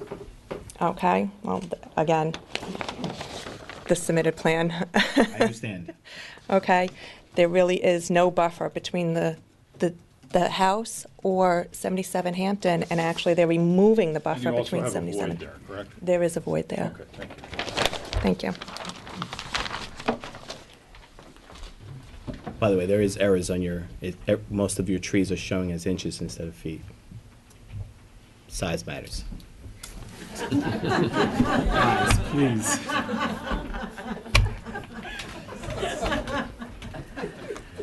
Please. Hi, my name is John Dios. I'm a resident of Elm Street, 38 Elm Street. And I'd like to applaud Mr. Blau's comments, particularly focusing on the word compatibility, because one of the things that concerns me in particular is the gouge that this would make in Elm Street to create access to the property. Just over the last couple of days, you know, the diagonal parking has been put into Hampton Road there, and the whole area has become more congested and more bottlenecked. I mean, I come in and out of my driveway every day, and part of life on Elm Street is that people take their kids to school right there. They, you know, walk them up and down. In the summertime, people walk up and down with their kids. So it seems that the word, I think Mr. Blau used the word disaster, that this would be disastrous. If we're talking about compatibility to the culture of the village, this seems like an egregious violation of that culture. John, you understand the limitations that this board has? Yeah, I do, but Okay, so I this think is that a it was trustee- open. Perhaps a trustee manner that you would want to, Well, Roger, I'm sure can address them. I appreciate Eloquently as the he guidance, expressed, yeah. but I appreciate the guidance, but I thought that one of the criteria that Mr. Blau, former chairman of this particular board, pointed out is that that you are allowed to make decisions on the basis of compatibility. So, And this on that particular basis, application is with regards to the architecture of the building or structure or the landscape plan. That's it. That's it. It's already a pre-approved court decision. I'm not sure, Roger, if you know that this has been approved for about, how many years? The application, I disagree with you, has not been approved. The matter of planning. Get that up on The matter of planning has been approved. Roger, would you go to the microphone, please? You can raise your voice, but I would talk to both. Ask him to clarify it first. Sure. Counsel, if you'd like to clarify? I haven't reviewed these records. I guess my comment is, if it's approved, what are we doing here? No. Well, don't say it's approved. We're discussing the about the architecture.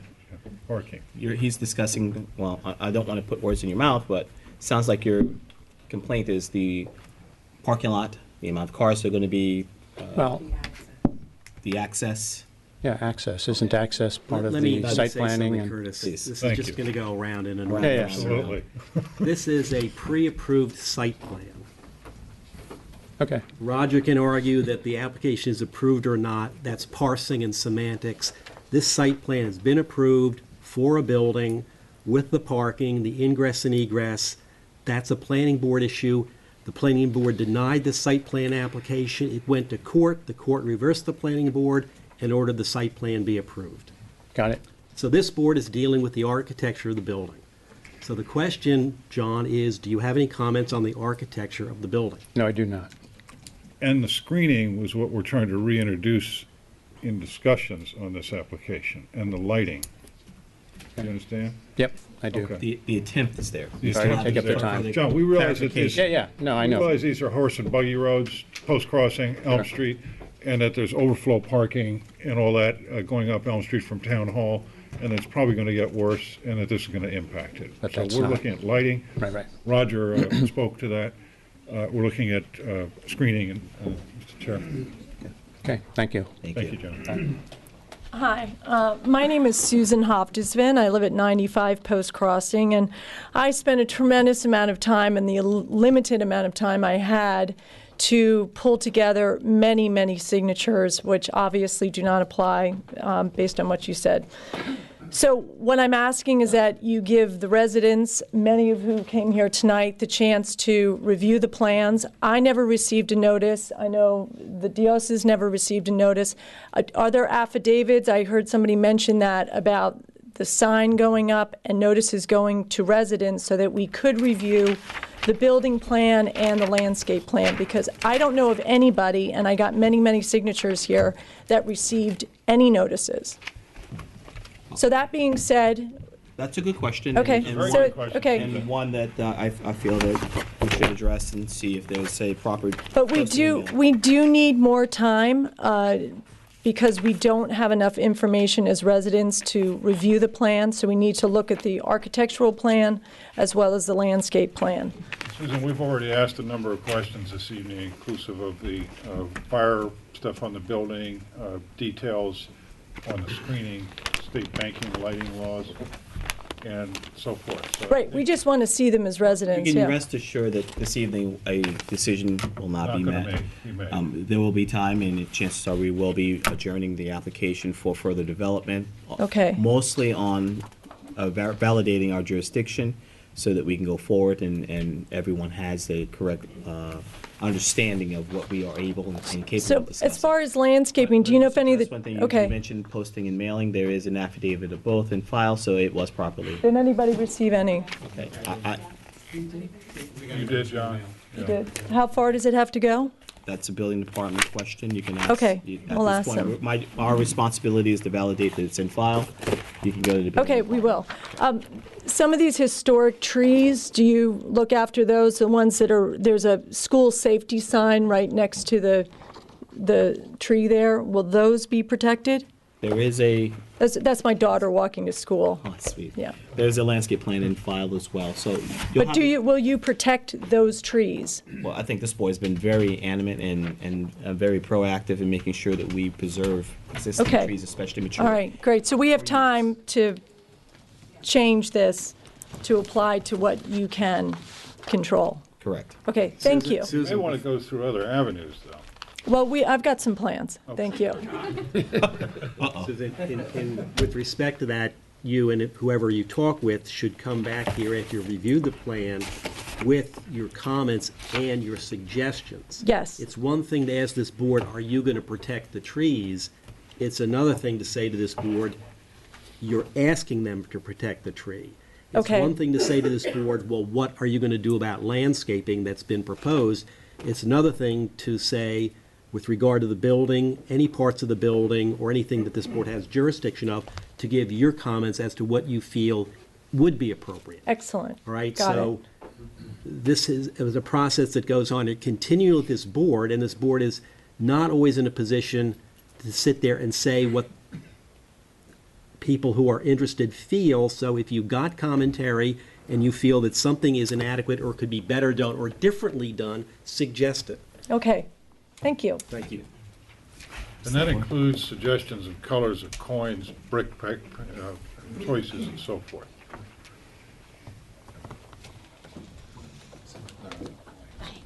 Christine Whitker, I live at 44 Cameron Street. The historic trees just came to mind. because there's an awful lot of things that, trees that are just lopped off after people get approvals.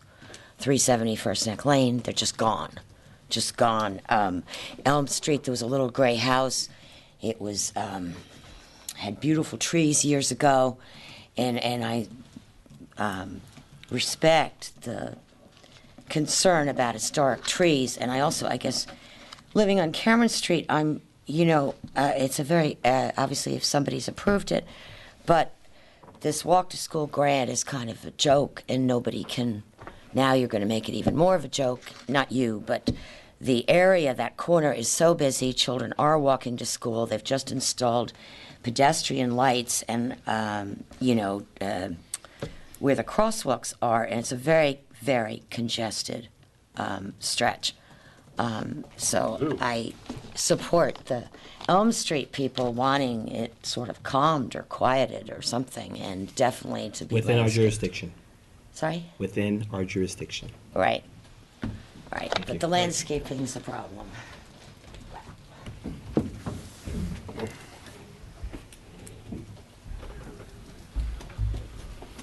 Hello, my name is Linda Riley, 235 Hampton Road. I'm here representing a resident on Elm Street who is a couple doors down from the bank. I'm well aware of this. Congratulations on your sign approval. Thank you.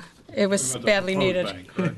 Pardon me? The proposed building, correct? The proposed building, yes, the proposed building. I understand the limitations of your jurisdiction. I feel like you're stuck rearranging the chairs on the deck of the Titanic. Every day. Yep, and I sympathize. So I'm going to address my comments to that only, although it's not really addressing the disaster that's there. But I think there are discrepancies, big discrepancies between the landscaping plan and the site plan. There are whole areas of landscaping that don't comport with the site plan that was approved. There's a funny circular thing facing Hampton Road that shows landscaping on the landscaping plan, but it's an entirely different shape on the approved site plan. There's an awful lot of landscaping shown on this landscaping plan that is not actually on this property.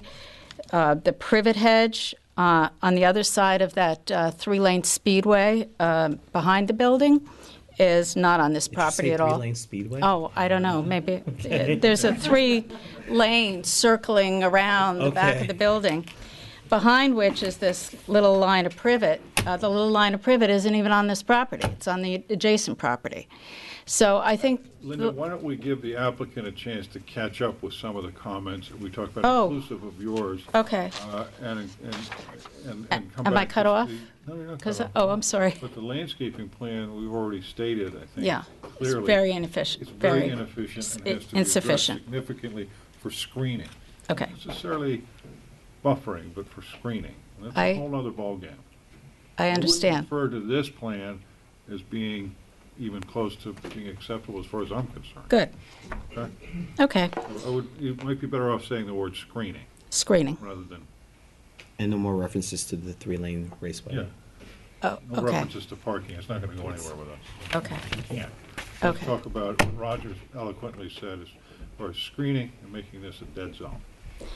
All right. I also hope that you'll look at the lighting aspects that Roger was talking about. Absolutely. New York State banking laws require massive amounts of lighting. I'm aware of that from being village attorney in East Hampton. We Right. are You constantly understand. struggling with those ATM laws, and we have dark sky laws in East Hampton. You don't have them here, but Right. you are charged with protecting residential neighborhoods and coming up with harmonious designs that don't impact on the historic, et cetera. You know this. Yep. So I'm preaching to the choir, I know. But so just to cover the couple of things that you, and by the way, in terms of whether or not the landscaping and the lighting is planning board or this, I really would appreciate having a copy of that court decision available. I've been back to the building department, I spent 2 days going through all the planning board files, all of the file that you've got in front of you. That court decision isn't available to the public. I know it'll get there, but it's helpful for us to have all that stuff available. Unfortunately, I'll just mention from our board standpoint, fortunately, we're not the librarians of the file. I understand people pick things out of files, but if it could be... Some things make it to our file, other things unfortunately do not. So I can't promise. The only thing I can say is direct you to the building department for the proper paper. Also, on the building itself, since we are talking about architecture, and if this is a proposed bank, it seems to me that there's more that could be done with this architecture. It's a very boxy building. The second floor is almost as big as the first floor. If you look at the floor plans, there are 6 separate offices upstairs on the second floor. As far as I know, the very few offices that are upstairs on the second floor of the Hampton State Bank aren't used at all. They're locked up. No one ever goes there. There's an opportunity here to make that building less boxy, bring in the second floor some more. I'm not sure that it would even hurt the applicant. And as it is, that kind of up and down box is not at all harmonious with those houses up and down Elm Street. Second, that cupola is really kind of silly. It's across the street from a massive, beautiful cupola at the top of Town Hall. Right. And this little cupcake thing that's on top of this building really isn't appropriate or doesn't add to it either. So I want to address I look forward to coming back next time and maybe seeing some changes in the plans in both landscaping, lighting, and maybe architecture. Your points are well taken. Thank you. Thank you, Linda. Any more comments?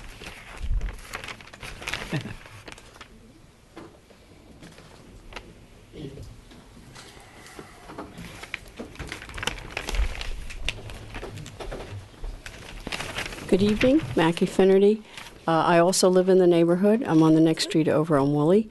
A concern I have, I walk daily through that intersection there, is that in terms of screening, I think we all here tonight would like as much screening we could possibly have since we don't really want to look at it. On the other hand, what I notice daily is that the school buses line up there. I'm trying to imagine me as a banker coming out of there and hopefully having very high screening.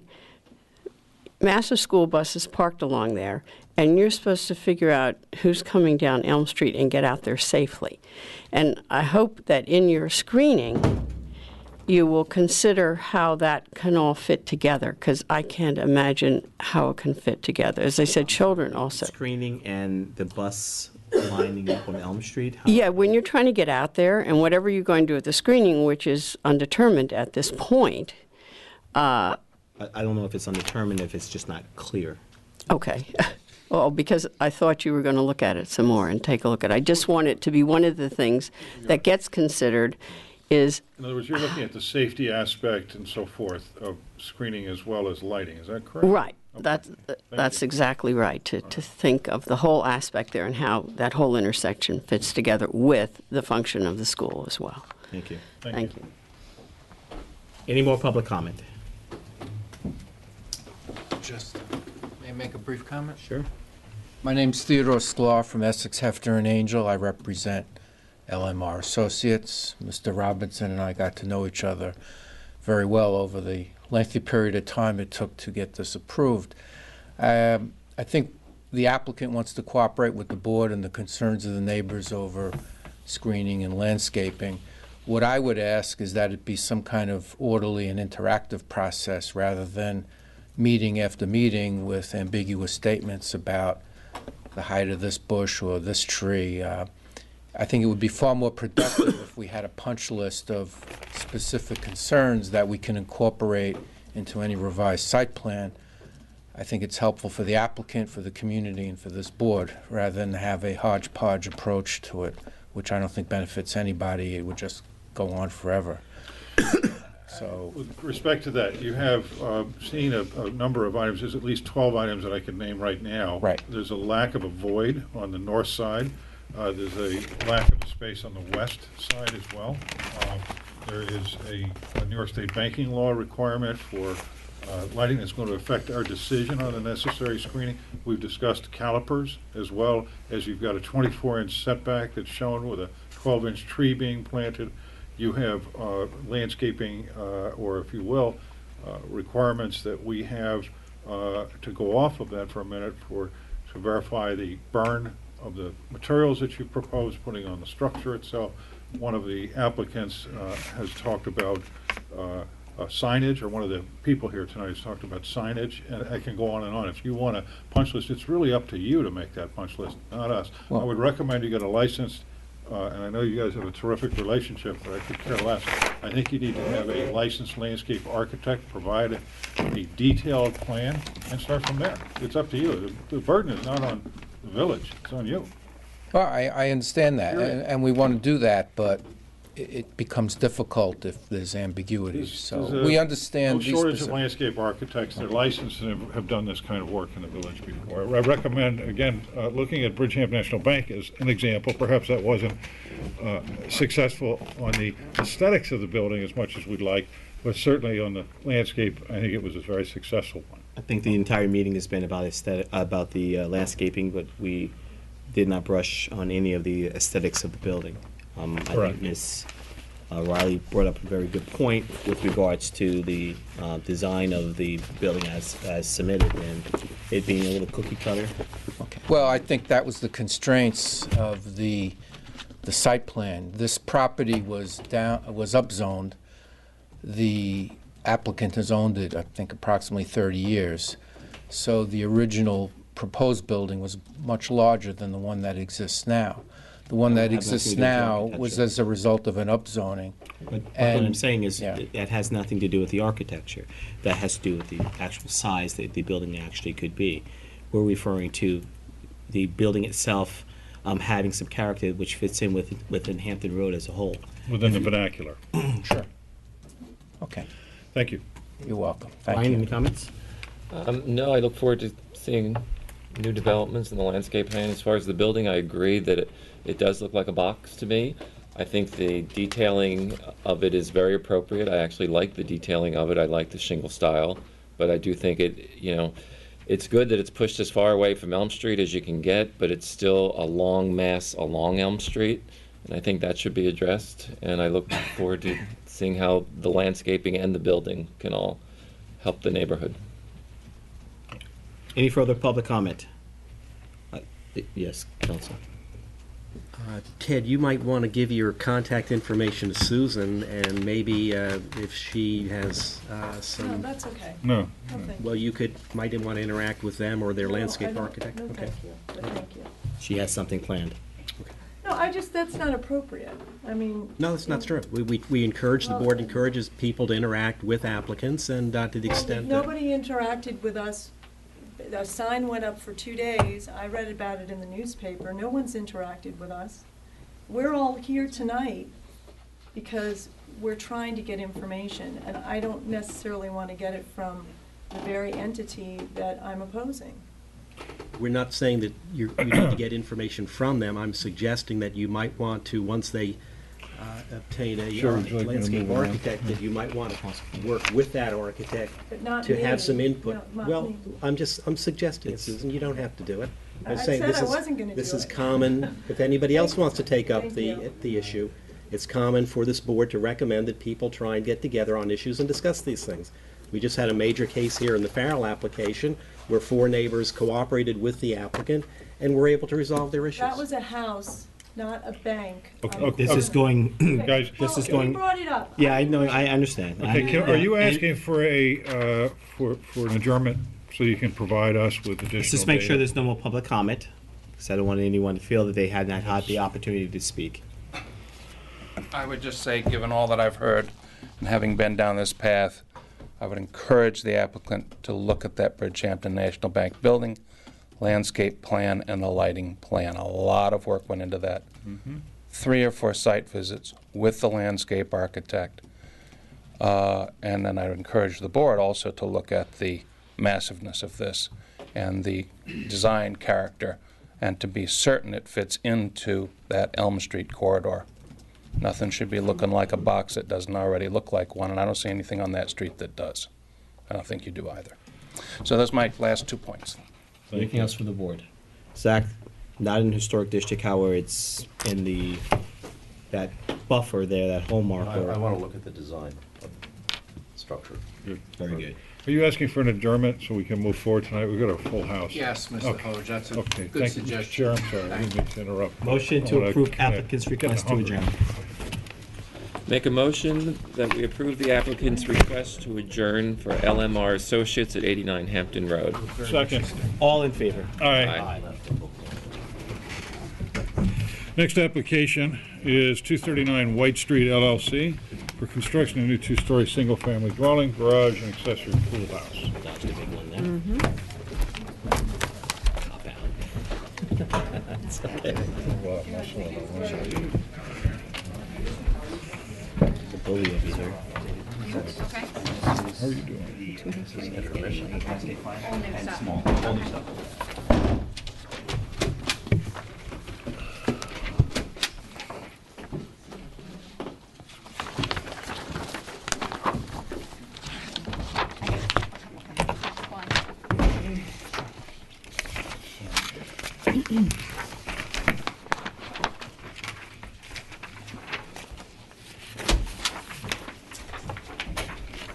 Thank you. One more thing coming.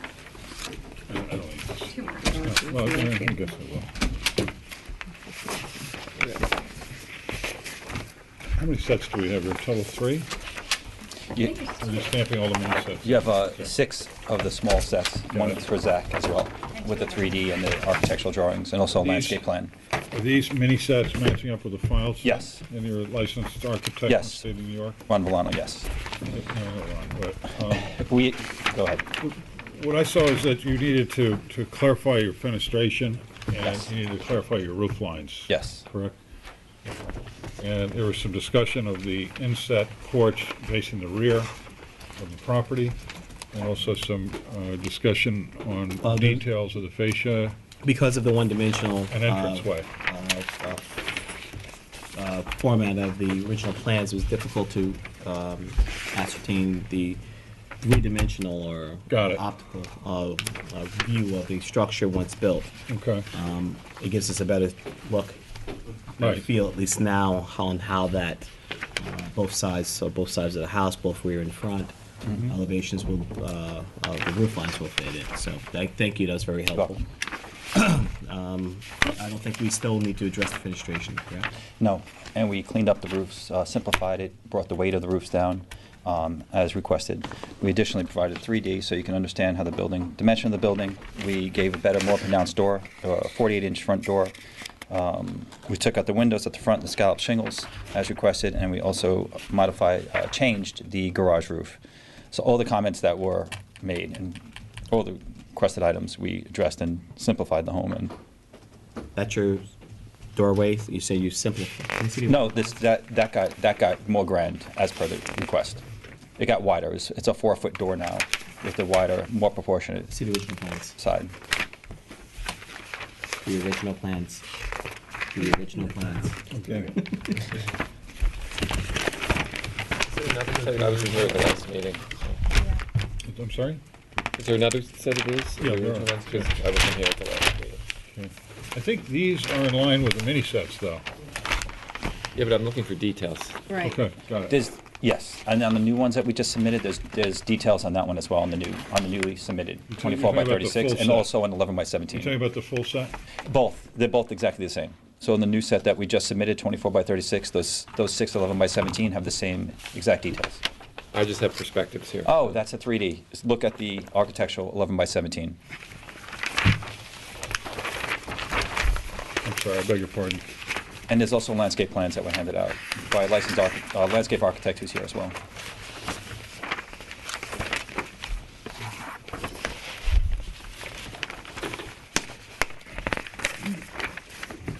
There's a lot of new information in here for me to absorb, and it's 9:15, and I personally would like to have some time to really sit down and look at this and really think about this. I appreciate the information that you're giving us, so I'm just going to say that. New information meaning because you have the 3D now? Yeah. No. Because it's a lot of information. And the I'd like to look at landscape plan is, let me slow down. I don't have any issues with the garage, the way it's laid out and so forth. I don't have any issues except for the fenestration. It appears on one side is lopsided. I'd like to get on site, take a look at this, and I apologize if I wasn't here for your first presentation, but I did look at the video last night. I know you had a lot of homework to do. I want to digest that homework and go to site, Ron. Okay. Okay? So I'm not really- The pillars that, okay, so they relate to your pergola in the rear, right? Yes. Comments, Ron, that I Trying to have. find out where. Yes. Yeah, if you look What I have is on the proposed right side elevation. You have some of the fenestration on the second floor, the 6/1s are indented in the sloped roof. That's a cutout flat portion of the roof, which we've done in other times. I'd like to on see homes. detail of that. I also like to see detail of the frieze, fascia. I don't see a cut through on that unless you've got it on that end, Brian. It's on the A4.1 as is zoom in. You see the profile. A4.1? On A4.1. There's 3 different details that show the profile of crown fascia and 2 different fascia trim details.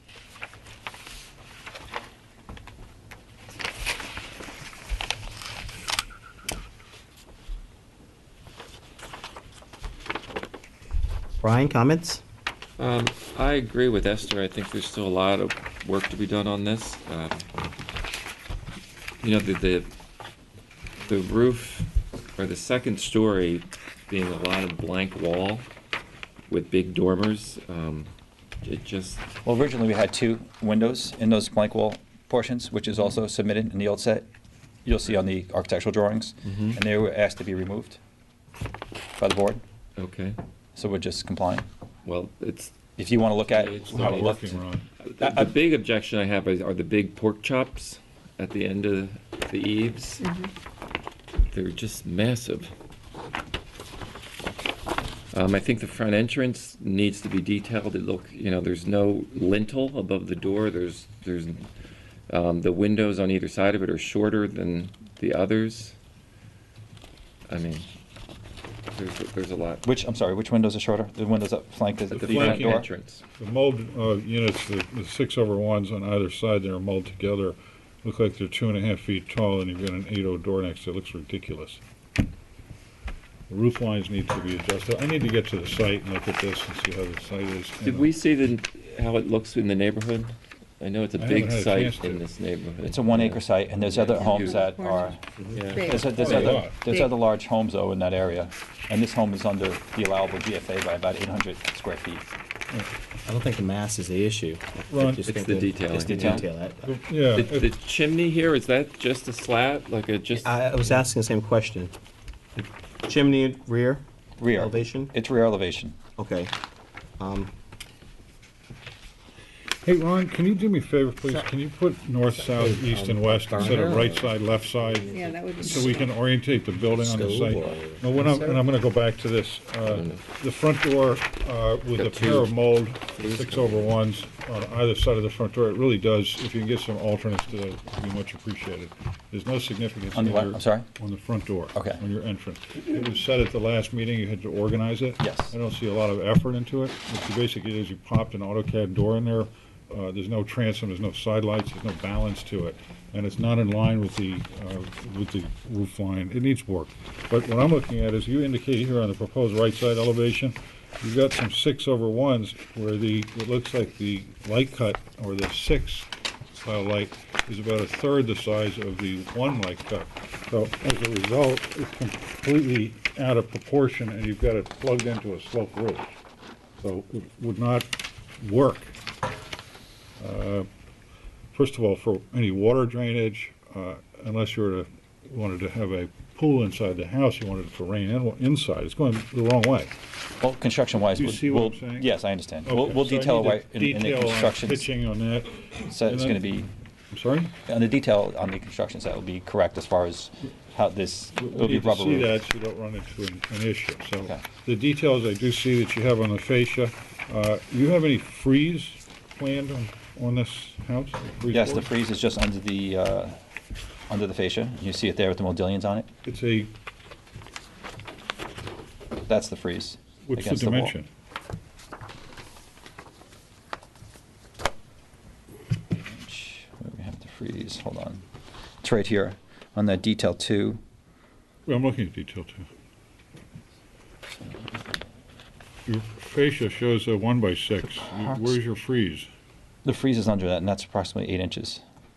Not on this detail. What are you reading? I'm reading your number 2, your fascia with Yeah, trim 1 detail. 1 1/4, 1 3/4. Brings us to 3. It's And then- listed as an inch and 3/4. Can you just clean that up? Sure. Okay, thank you. Anyway, the main thing is the entry, which you discussed at the last meeting according to the tape last night. The roof lines are still, to me, need to be looked at. I need to look at the site and just get a view of it personally, but there's probably other comments tonight on this. Yeah, I have a question about that front door. You said you've made some changes. I'm looking at the original plan, and I'm looking at what you're proposing, and I don't see any, I don't see any fundamental change in the two designs. It was made wider. The trim on the sides were made wider. The top, I know you're saying there's no lintel. There's a lintel above. Maybe you want it more pronounced, wider. But you have a bracket above that. The proportions are all. Proportions are all off. And I'd really like to see dimensions, please. Dimensions? Dimensions. On what? Everything. Did you, I mean,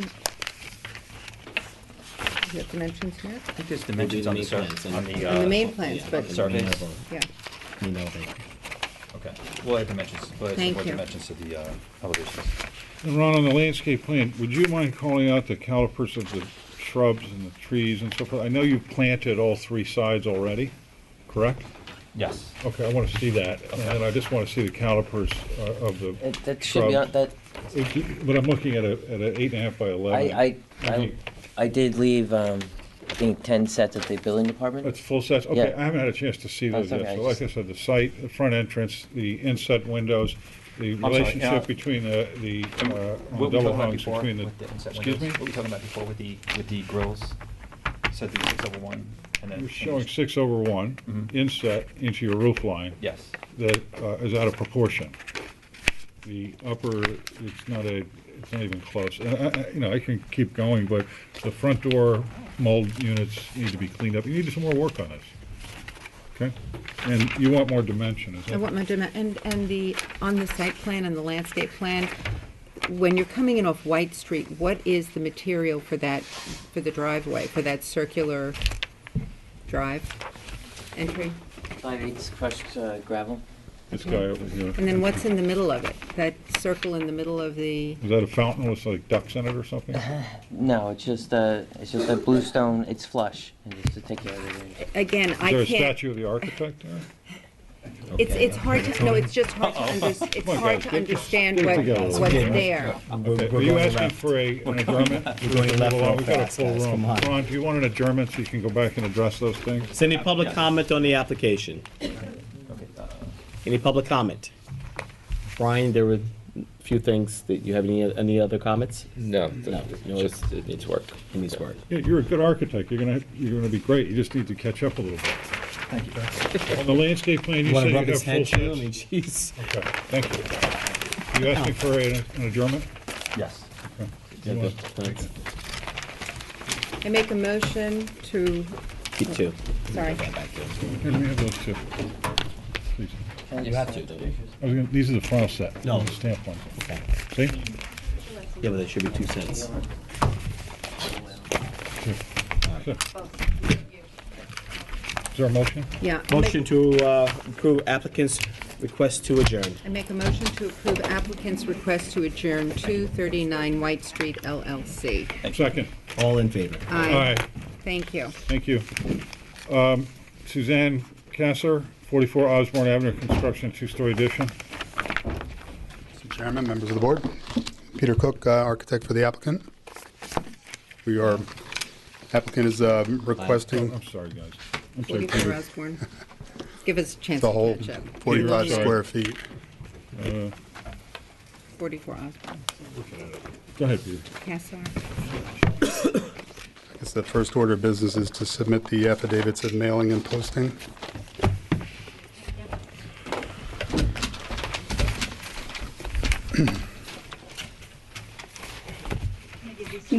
Thank you.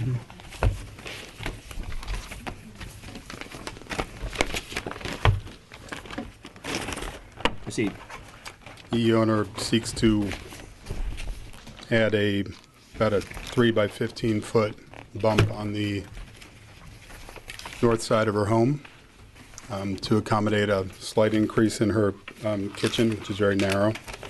And together with that, about a 8 by 1.5 foot addition to her master bedroom, which stacks above. All the additions are within the roof line profiles of the existing house. The house is all shingled. The additions will be wood shingle and white trim to match the existing. We conform to the setbacks, although the house is pre-existing non-conforming to the pyramid law, as the bathroom addition would be as well. All true divided light windows or simulated divided light white painted wood windows to match the existing. Brian, comments? No, I think it's fine. Esther? I've had an opportunity to review it. I think it's tremendous improvement on the property. I think it's beautiful, and I'd like to thank you for this landscape plant material, which is very much appreciated. I don't know if you've seen this, Brian. No, it's okay. That's not, that's ours. Is it? I think it's an appropriate application. Thank and you. it looks very nice. Okay, I'm talking about Peters. Yeah. Any public comment on the application? Motion to approve. Make a motion to approve Susan Cassar, 44 Osborne Avenue. Second. All in favor? Aye. All right, good luck. Thank you for your time. Good night. Good luck. Good night. Wayne and Lisa Miller, 24 Somerset Avenue. We should keep this for reference. Yeah, exactly. That goes in the other one. This file. No, the landscape plan goes in the other one. That's what 289. Yeah. We got it. Thank Thank you very much.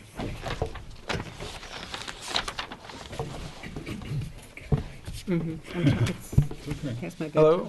You too. My name is Zachary Crawford. I'm a registered landscape architect for the applicant, Landscape Details. Our client is, we are proposing to have a entry gate at 24 Somerset. And we're The proposing... bottom half closed in?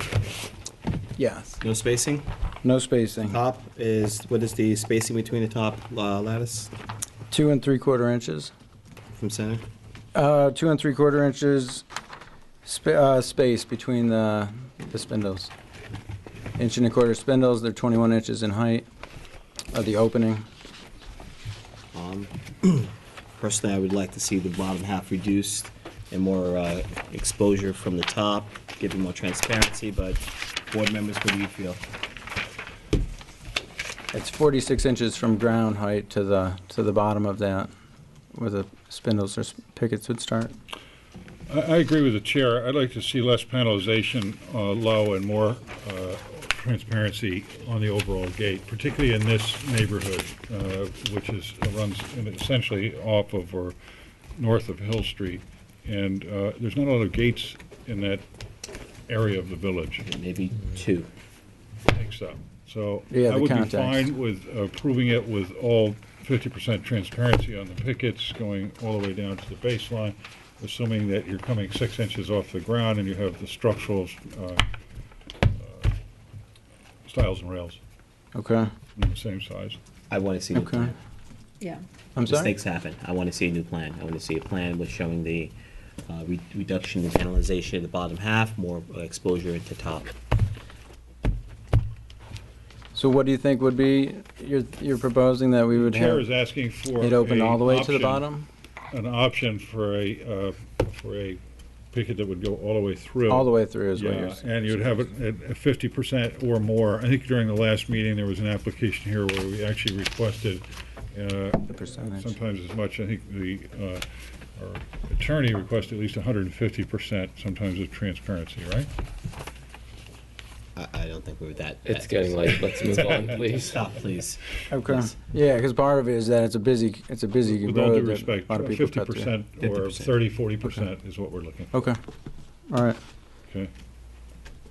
So then we would just prepare that and come back in the next. So you'll be able to prepare that next at our month. next meeting? Yes. So you're Would you going to like do to that work? request- And you're requesting this board to adjourn, correct? Yes. Any public comment on the application? Motion to approve applicant's request to adjourn. I make a motion to approve Wayne and Lisa Miller, 24 Somerset Avenue, request for an application to adjourn. Second. Blah, blah, blah. The motion was to approve your request to adjourn. We have a second. All in favor? Aye. Aye. Next application, please. The next application is Home Team Beaches LLC, 1260 Meadow Lane, for exterior alterations. And you have the file, Mr. Chair. Good evening, ladies and gentlemen. My name is Daniel Butler, architect for Home Team Beaches. And this application is for the street-facing facade of a house at 1260 Meadow Lane. And the application is to replace a few windows. There's a large turret, for the lack of a better term, on the front of this facade.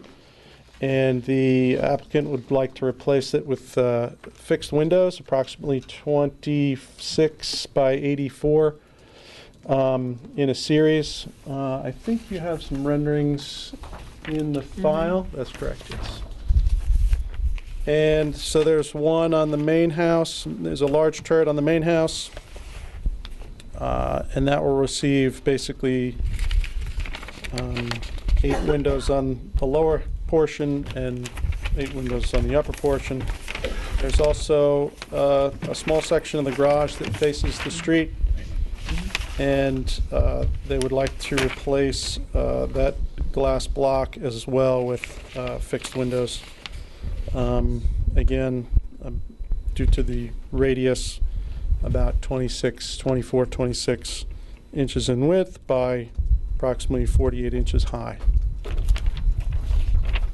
How far is the property back from Meadow Lane? It's, I have to look at the survey, but it's a fair distance. For the record. It's over 200 feet. Brian, comments? I think it's appropriate. I think glass block is sort of dated, so. I'm sorry? It's a good improvement, I think. Esther? I agree. I think it's a wonderful improvement. Pam? Fine. Any public comment on the application? I make a motion to approve Home Team Beaches LLC, 1260 Meadow Lane, for exterior alterations. Second. All in favor? Aye. Aye. Roberta Amon. Thank you very much. 65 Murray Good Lane. luck. Construct 2 sets of driveway gates.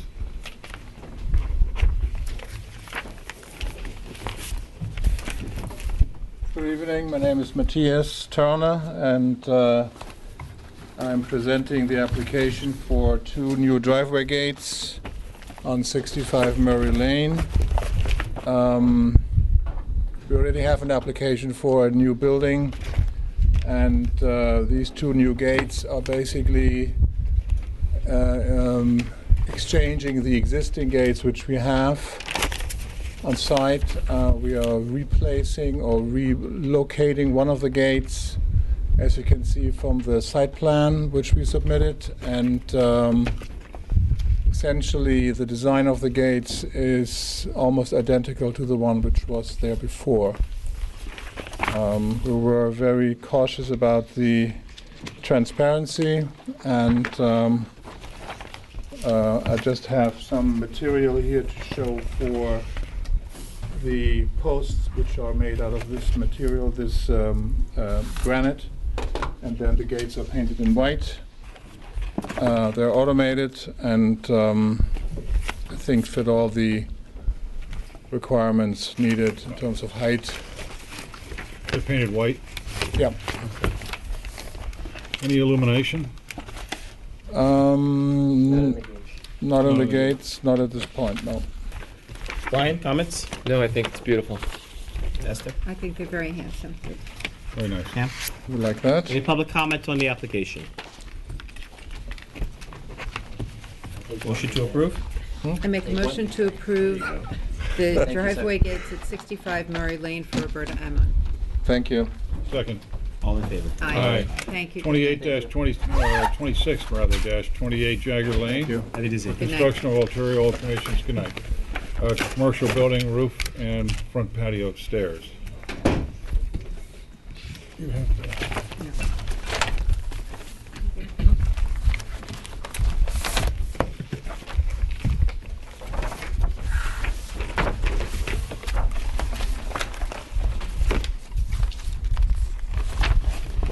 The applicant, John David Rose, architect, located at 5 Main Street. Copies of the affidavit of mailing and posting, which you should also have in your file. I verify they are in file. Thank you.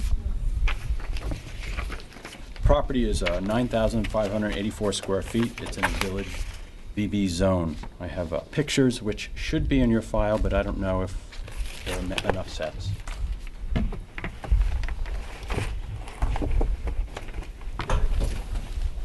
You have enough? Oh, can I have one of those, John? Thanks. Are these in the file as well, John? Yes, at least one set. And I asked you to go to the front page. Photograph right there. Do you have another one, John? Okay, thanks. John, just so I can get my bearings, because it's been a long night. Yes. Which building is it on Jagger? Because we're proposing to change, or It's the liquor store. is it just the liquor store? Liquor store. How'd you know that? It's that whole building, the liquor store? Just a building? guess. No assumptions Okay. here. It is the whole building, Okay, from both front to the back. mansard of asphalt shingles Right. and aluminum. Okay, And that's what we want to fix. so you're gonna, that building is inclusive of 2 different roofs? That's correct. Okay, got it, thank you. And you can see the surrounding buildings in this group here. I'll cut to the chase. Okay, Thank you. thanks, John. Here is reduced size sets of drawings, which clearly shows before and after on the front page. It's all about the exterior. The interior is making a handicap bathroom, which is important, of course. The but use of the building changing? No. No, it's just a facade cleanup? It is. Any use is irrelevant to the board's making a recommendation. And Thank you, Mr. Chair, I appreciate that. Major improvement. It's great. It's fine. You want this? Nope, I've seen it. Okay. Thank you. Mr. Chair, I'm fine with the application. It's really Ryan, comments? Quite beautiful. Very good. And I that's like nice. the way Isn't you're that going to nice? do some plantings on the side, the trellises. I Yeah, think need to that's soften it wonderful. up. It's a pretty common theme in the village here. We've I done it think in several that's places. a wonderful addition. Hope they change the sign too. Is that next? I mean, They have. Make it. Next application. any public comment on the application? Make a motion to approve 26 to 28 Jagger Lane LLC for exterior alterations, roof and front patio and stairs. Second. All in favor? Aye. Aye. Good luck, John. Thank you. Good time. Next application is Nicola Diamorio, 127 Moses Lane, construction of 2-story dwelling.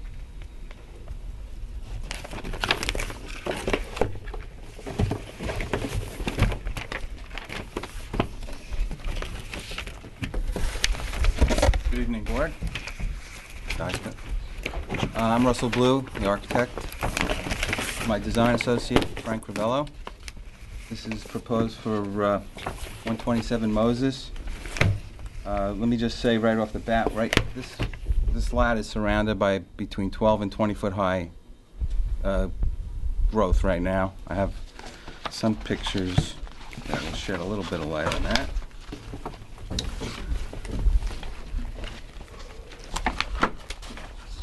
The north edge is planted this week. You would have to speak into the microphone. You can't pick up your.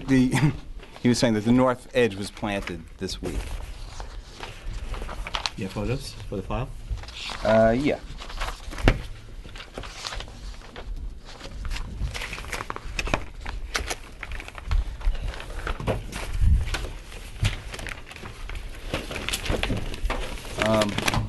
If you want, I can raise this up for you to see it. Oh. Got a full scale model of this house. This is how it faces the street. What's the height of the hip roof? The tallest one? Yeah. 34 foot. The average height is about 26 feet of the overall. Okay. And the fireplace, just out of curiosity, what's the material on that? Brick. Brick. And what's the material of the brick? Is it painted white or is it brick? I Give a sample. white. I'm sorry? It can be painted white. What's your intent, though? Just because it said painted white, I'm just curious, what's your intent? Well, we've got some metal roofing, trying to simulate. Okay, so you would paint it white then? Yeah. Okay, and the material that you have on the roofing, is it ZCC or is it? Preformed gray. Do you have a sample of that? Yeah. The length of the side yard is 84 feet. Length of the Side of the building. The lot is 65 feet. The building. The structure. Length of the structure. Oh, yeah, 84.3. All the way across. The first floor. Yeah. Sorry? 84.3 is the longest point.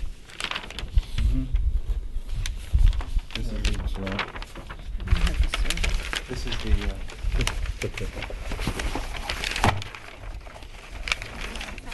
No, I don't need to see it actually, unless you want to put it in. I the also file. have I mean, it's on the drawings, but the square footages, we're under the square footages in the lot coverage, obviously. What's the siding material? Sorry. The Maybach? Okay, that's the color as well? Yeah. That's a. Okay. Do you want the sample in the file? Mr. Chair? No. If it meets the pyramid on the one side. I'm thinking the same thing. Doesn't it seem like kind of? Do you have a sky diagram showing that you're in Yes, it's on the compliance- cover sheet.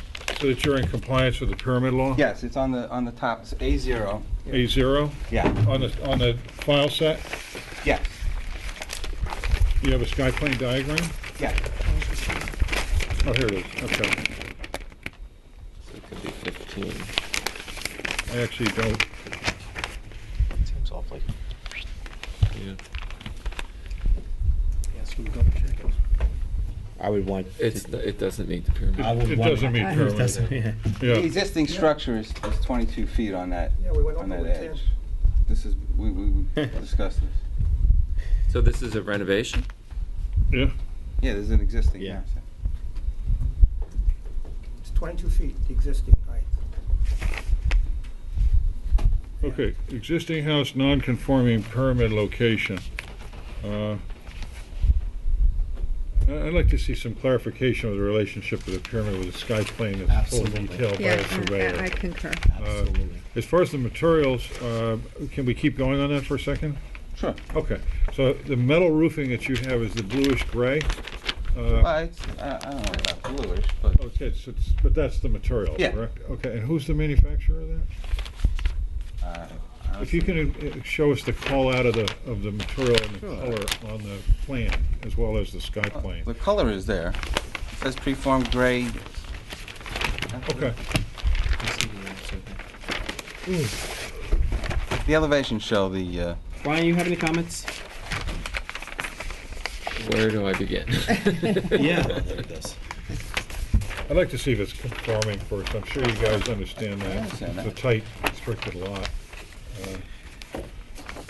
The shed roof that That's you a have on... Brian. Oh, I'm sorry. I'm sorry, guys. I'm still digesting. Okay. Go ahead, Sickle. Lower shed roof that's facing, is it Moses that it's facing, correct? Shed roof that you have, where's the front door? Is that recessed behind the front bow door window? is actually on the side. Okay, but what's facing the street? I beg your pardon. This is the elevation facing the street. Right, okay. And there's all vegetation. I mean, you can only see through it into the Mhm. driveway right now. Is there a purpose for the lower shed roof at the Moses elevation and the, what is it, east elevation, correct? It's just it's helping with the character, breaking up that solid face. Okay, well, it looks like it's forcing a reason for an entrance door, and then by grabbing that attention, it makes it look like the full floor-to-ceiling fenestration to the right of what would be perceived as a door is battling with a bow window on the This south is not side. a door. I realize that, but that's my point. I don't understand. The point is that it looks like an entrance door, and it turn it around, spin it around. Show it to my friend Bill, just to show you honest with you. He's a great architect, all the way around, so he can see it. So, and the camera, too. You just missed it. You rotated it too far. Okay. No, we're going to No, no, just one second. There. Okay, and Brian, you know what I'm saying as far as it's competing with the street as far as a purpose. You can't Right. see it, there's a 12-foot hedge in front. The hedges The next come and owner go. might take down the hedge. Yeah, so we're concerned with the public right away. Okay, so if the hedges are there, they're not there, just think of it from that perspective, Okay. if you don't mind. Okay, so. You'd rather have like solid windows across? No, I'm not gonna design anything, I'm curious as to why it's designed that way. It's like what you're doing is you're taking a roof instead of a mid-band detail or anything like that and breaking up the top and bottom. The first floor extends out farther, so there's a roof over the extension. Okay, that's not what your model shows. Yes, it does. These two. Those two are. Those two areas extend out 2.5 feet. They project that. They project Right. out. Oh, okay, I'm sorry. I'm So not there's a looking at roof the over model. the projection. What's that? They're like box bays. Yeah, box bays, okay. So it breaks up the facade, that's your intent? Exactly. Okay. Brian, anything else? I'm just struggling with what this house is trying to be. I don't find it appropriate to the historic nature of our village. It's a modern-looking house, I guess. I'm just really struggling with it. I understand the limitations of a long, narrow lot, which is an issue we have Lewis Street and many other areas in the village of Southampton. It's just, what ends up happening is we start drawing or start creating these long, narrow homes that become accordion rather than. I mean, again, I understand. But by moving the front door to the side of the house, I'm wondering what the impact to the side yard of the person who's residing there, where you have now, I'm sure, some type of lighting that's going to be able to offer lighting for those who are coming in and out of the residence, and if that's going to portray or be able to illuminate to a degree where it's imposing on that neighbor. The house is 31 feet. You're not going to have a front door on a 31-foot wide house. I understand the limitations of the application. These are things that when we look at an overall house, we're not just looking at the design, but we're also looking at the impact to the neighbor. Where's the existing entry for the existing house? On the side? Well, there's a front one with the house Okay. typically. Why don't you give me an opportunity to take a look at the site? Sure. I want to get myself a little more familiar. But I will say that the front, the Moses Lane, the public right-of-way side is very confusing as it's being presented right now, at least to me. I want to take a look at the mini set. I also want the diagram, please, of the pyramid law as to whether this house is conforming. What your notes say on the plans is it's a pre-existing, non-conforming pyramid approval, and then you've got your pyramid over the top of it. Some clarification there. Esther, comments? I need time to go to the site and also to just really understand this. And I agree with Brian about the architecture. It's very confusing. I'm also having trouble with the window up on the second story underneath the turret, the scale of everything. The one facing south? Yeah. Here? Yeah. Okay. It doesn't seem to relate to any of the other windows. So I need time to digest it. And I'd like to understand the pyramid law as well, because I'm having trouble with that as well. All the way? The rear.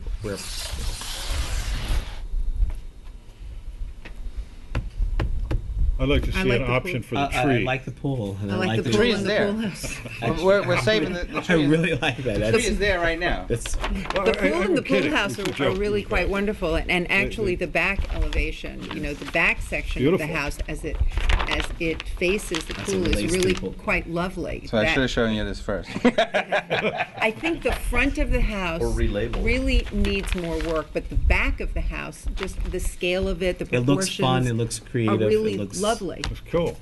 Yeah. So let me get familiar with a Okay. little homework. All right, so we get We need a to get the- surveyor's, Here's but the sky we want to see the plane pyramid. that's really detailed. Okay. I'm sure the neighbors are going to want to see that as well. Any public comment? Just so you know, the house to the door starts, the garage starts here and then goes back. That's the corner lot, that's on an angle. Yeah, I know where it is. Okay. So, Yes. What is the nature of is the house that was there previously, has that been removed at the No, moment? it's there. still What there. is the nature of that pre-existing nonconformity into the pyramid? Right. Well, Is it, Tim explained it to me that the house is, existing house is like 8'4" away from the lot line, and it's 22 feet high. all right, so how, Ridge. all right, so out of that 20 feet, how long in terms of depth of the lot does that continue? Well, it's half the house. So, And it's, well, I how don't much know is half exactly the how many house? feet, How but much? Probably That's the, 50 feet. I don't know Somewhere exact around number. Is that center, let that me, center Brian, tower? Brian. Oh, sorry.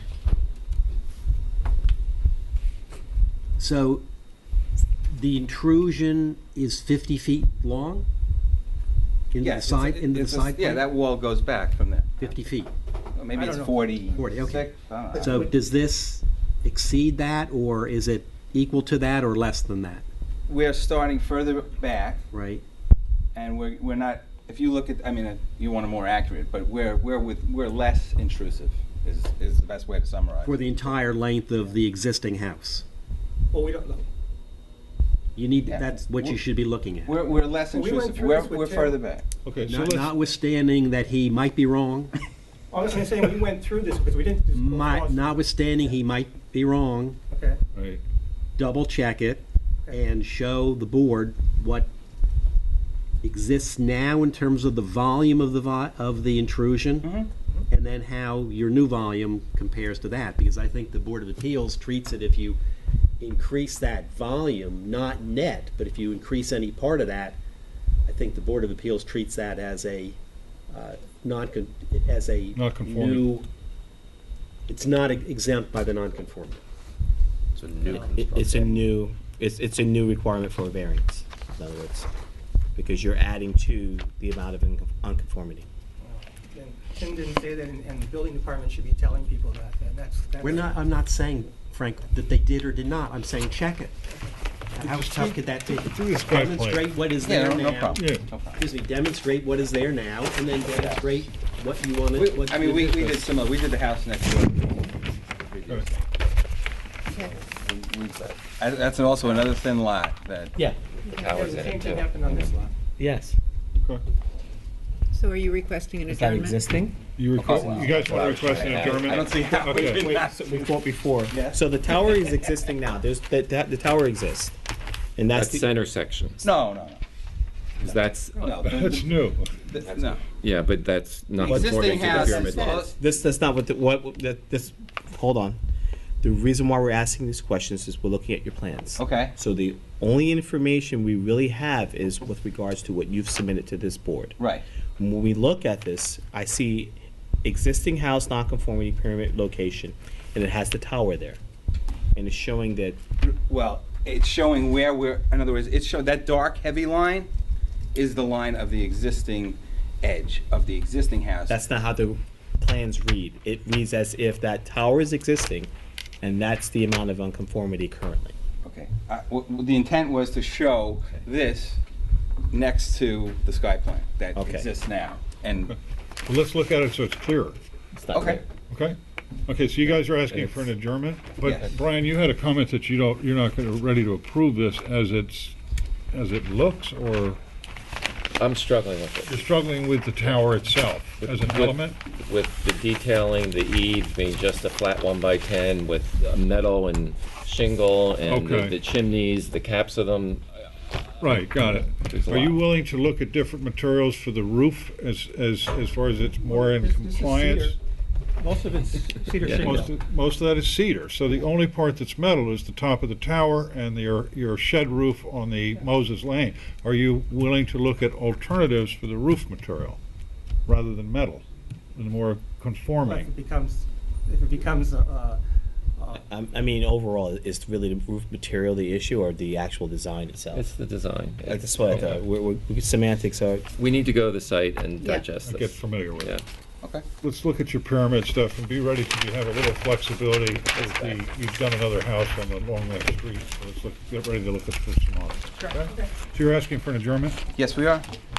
I make a motion to approve applicant's request to adjourn Nicola Diorio at 127 Moses Lane. Second. All in favor? Aye. Aye. Thank you. Good night. Next application, Mark please. and Ronell Brody, 114 Woolley Street for construction of bathroom, pergola, and outdoor shower. You guys have that? No, it's the next.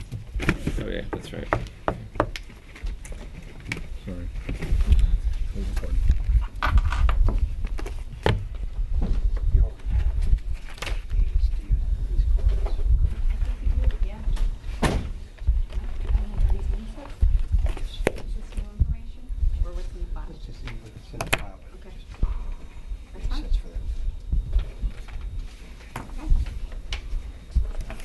For the applicant, Bill Slight, architect. Thank you.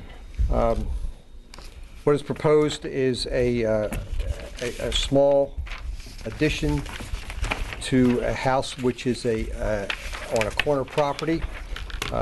This addition protrudes into the side yard along Halsey Street. It was approved. The intrusion was approved by variance granted by the zoning board. Bill, is this for a shower? What this is this house has a small pool in its backyard. Okay. You've got a water closet, There's sink, a water shower closet, bill, and a pergola? and then there is basically a shower and a lavatory, which are have partitions around them, but it's open to the sky. The structure is integrated into the back of the existing house with the addition of a pergola, which extends across the back of the house and across the addition, and also across an area which accommodates a gate entry to the backyard portion of the property. Seriously? Yeah, seriously. Woolley Street's a hotbed of... Okay. Brian, any comments? No. Yes. I think it's actually very charming. Pam? I do want to ask a question. Is this visible from the street, Bill? Yes, certainly will be. Sure is. Yeah, it would be. And if you look at the driveway and the relationship with the shower, it's about 10 feet away from a Woolley Street sidewalk. And you and I were talking about that. Are you doing any planting in front of this addition that's going towards Woolley? There currently is a large privet hedge there, Okay. and there's currently a gate there in that location. Got it. This basically is filling in a small portion of the area But your between angle what of is. attack, Bill, from the road, this is totally visible if you didn't have that, correct? Yes, that's correct. Okay. So I don't have any issues with it since it's got landscaping, but it's basically putting a toilet about 10 feet away from Woolley Street physically. Good point. Which I think is fine, all right, in this case. Any public comment? Please step forward.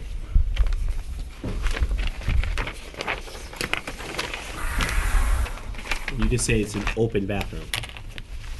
Seasonal. No, the bathroom is enclosed. The shower and the part that has the sink has the Okay, the pergola- shower, the pergola shower, above okay. that, yeah. And it's So seasonal. It's seasonal, Okay. right. And the whole Have you operation seen the is plan? seasonal. You live right next door, right? I have seen, we're down for a the couple record, please. doors, Your but name for I the- have, I'm sorry, Mackie Finnerty. I'm on Woolley Street. I have seen the plans, and we went down to talk to the building department about it because we were unable to understand what was happening and sort of astonished. There's a 25-foot setback there, and they asked for variance to 10 from a street, from Halsey Street. So then we had Chris explain, we just thought this can't be, these plans cannot be what they say they are. So we asked Chris, who was there to interpret them for us, and we repeatedly said, are you telling me you're putting a toilet 10 feet from Halsey Street on a corner, this is a corner lot, and it's open to the sky? In other words, as we all walk up and down That's what I Halsey, just asked, and that's yeah. not the case. It's No, not, though. it's Well, not.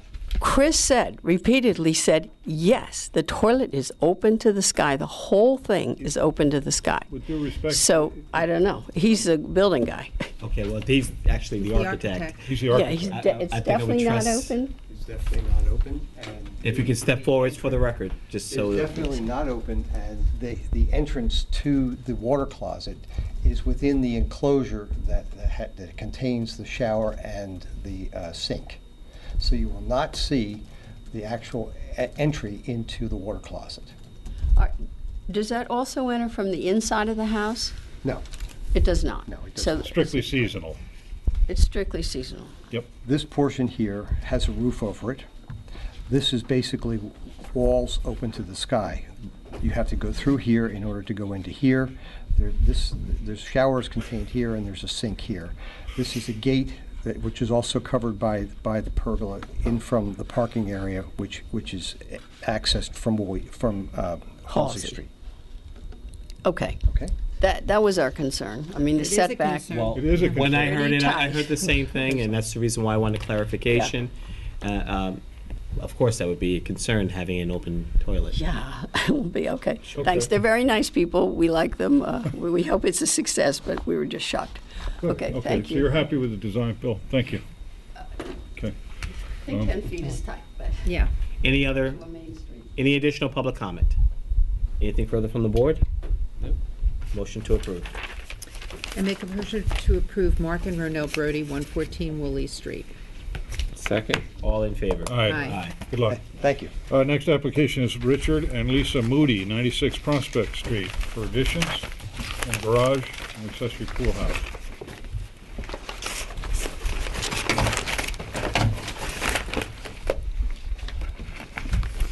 You can see the cover of the Southampton Press. Sorry?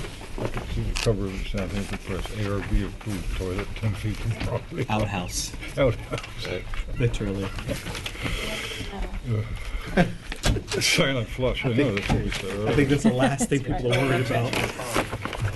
If there are other sounds we do. Almost was perfect to close out this evening.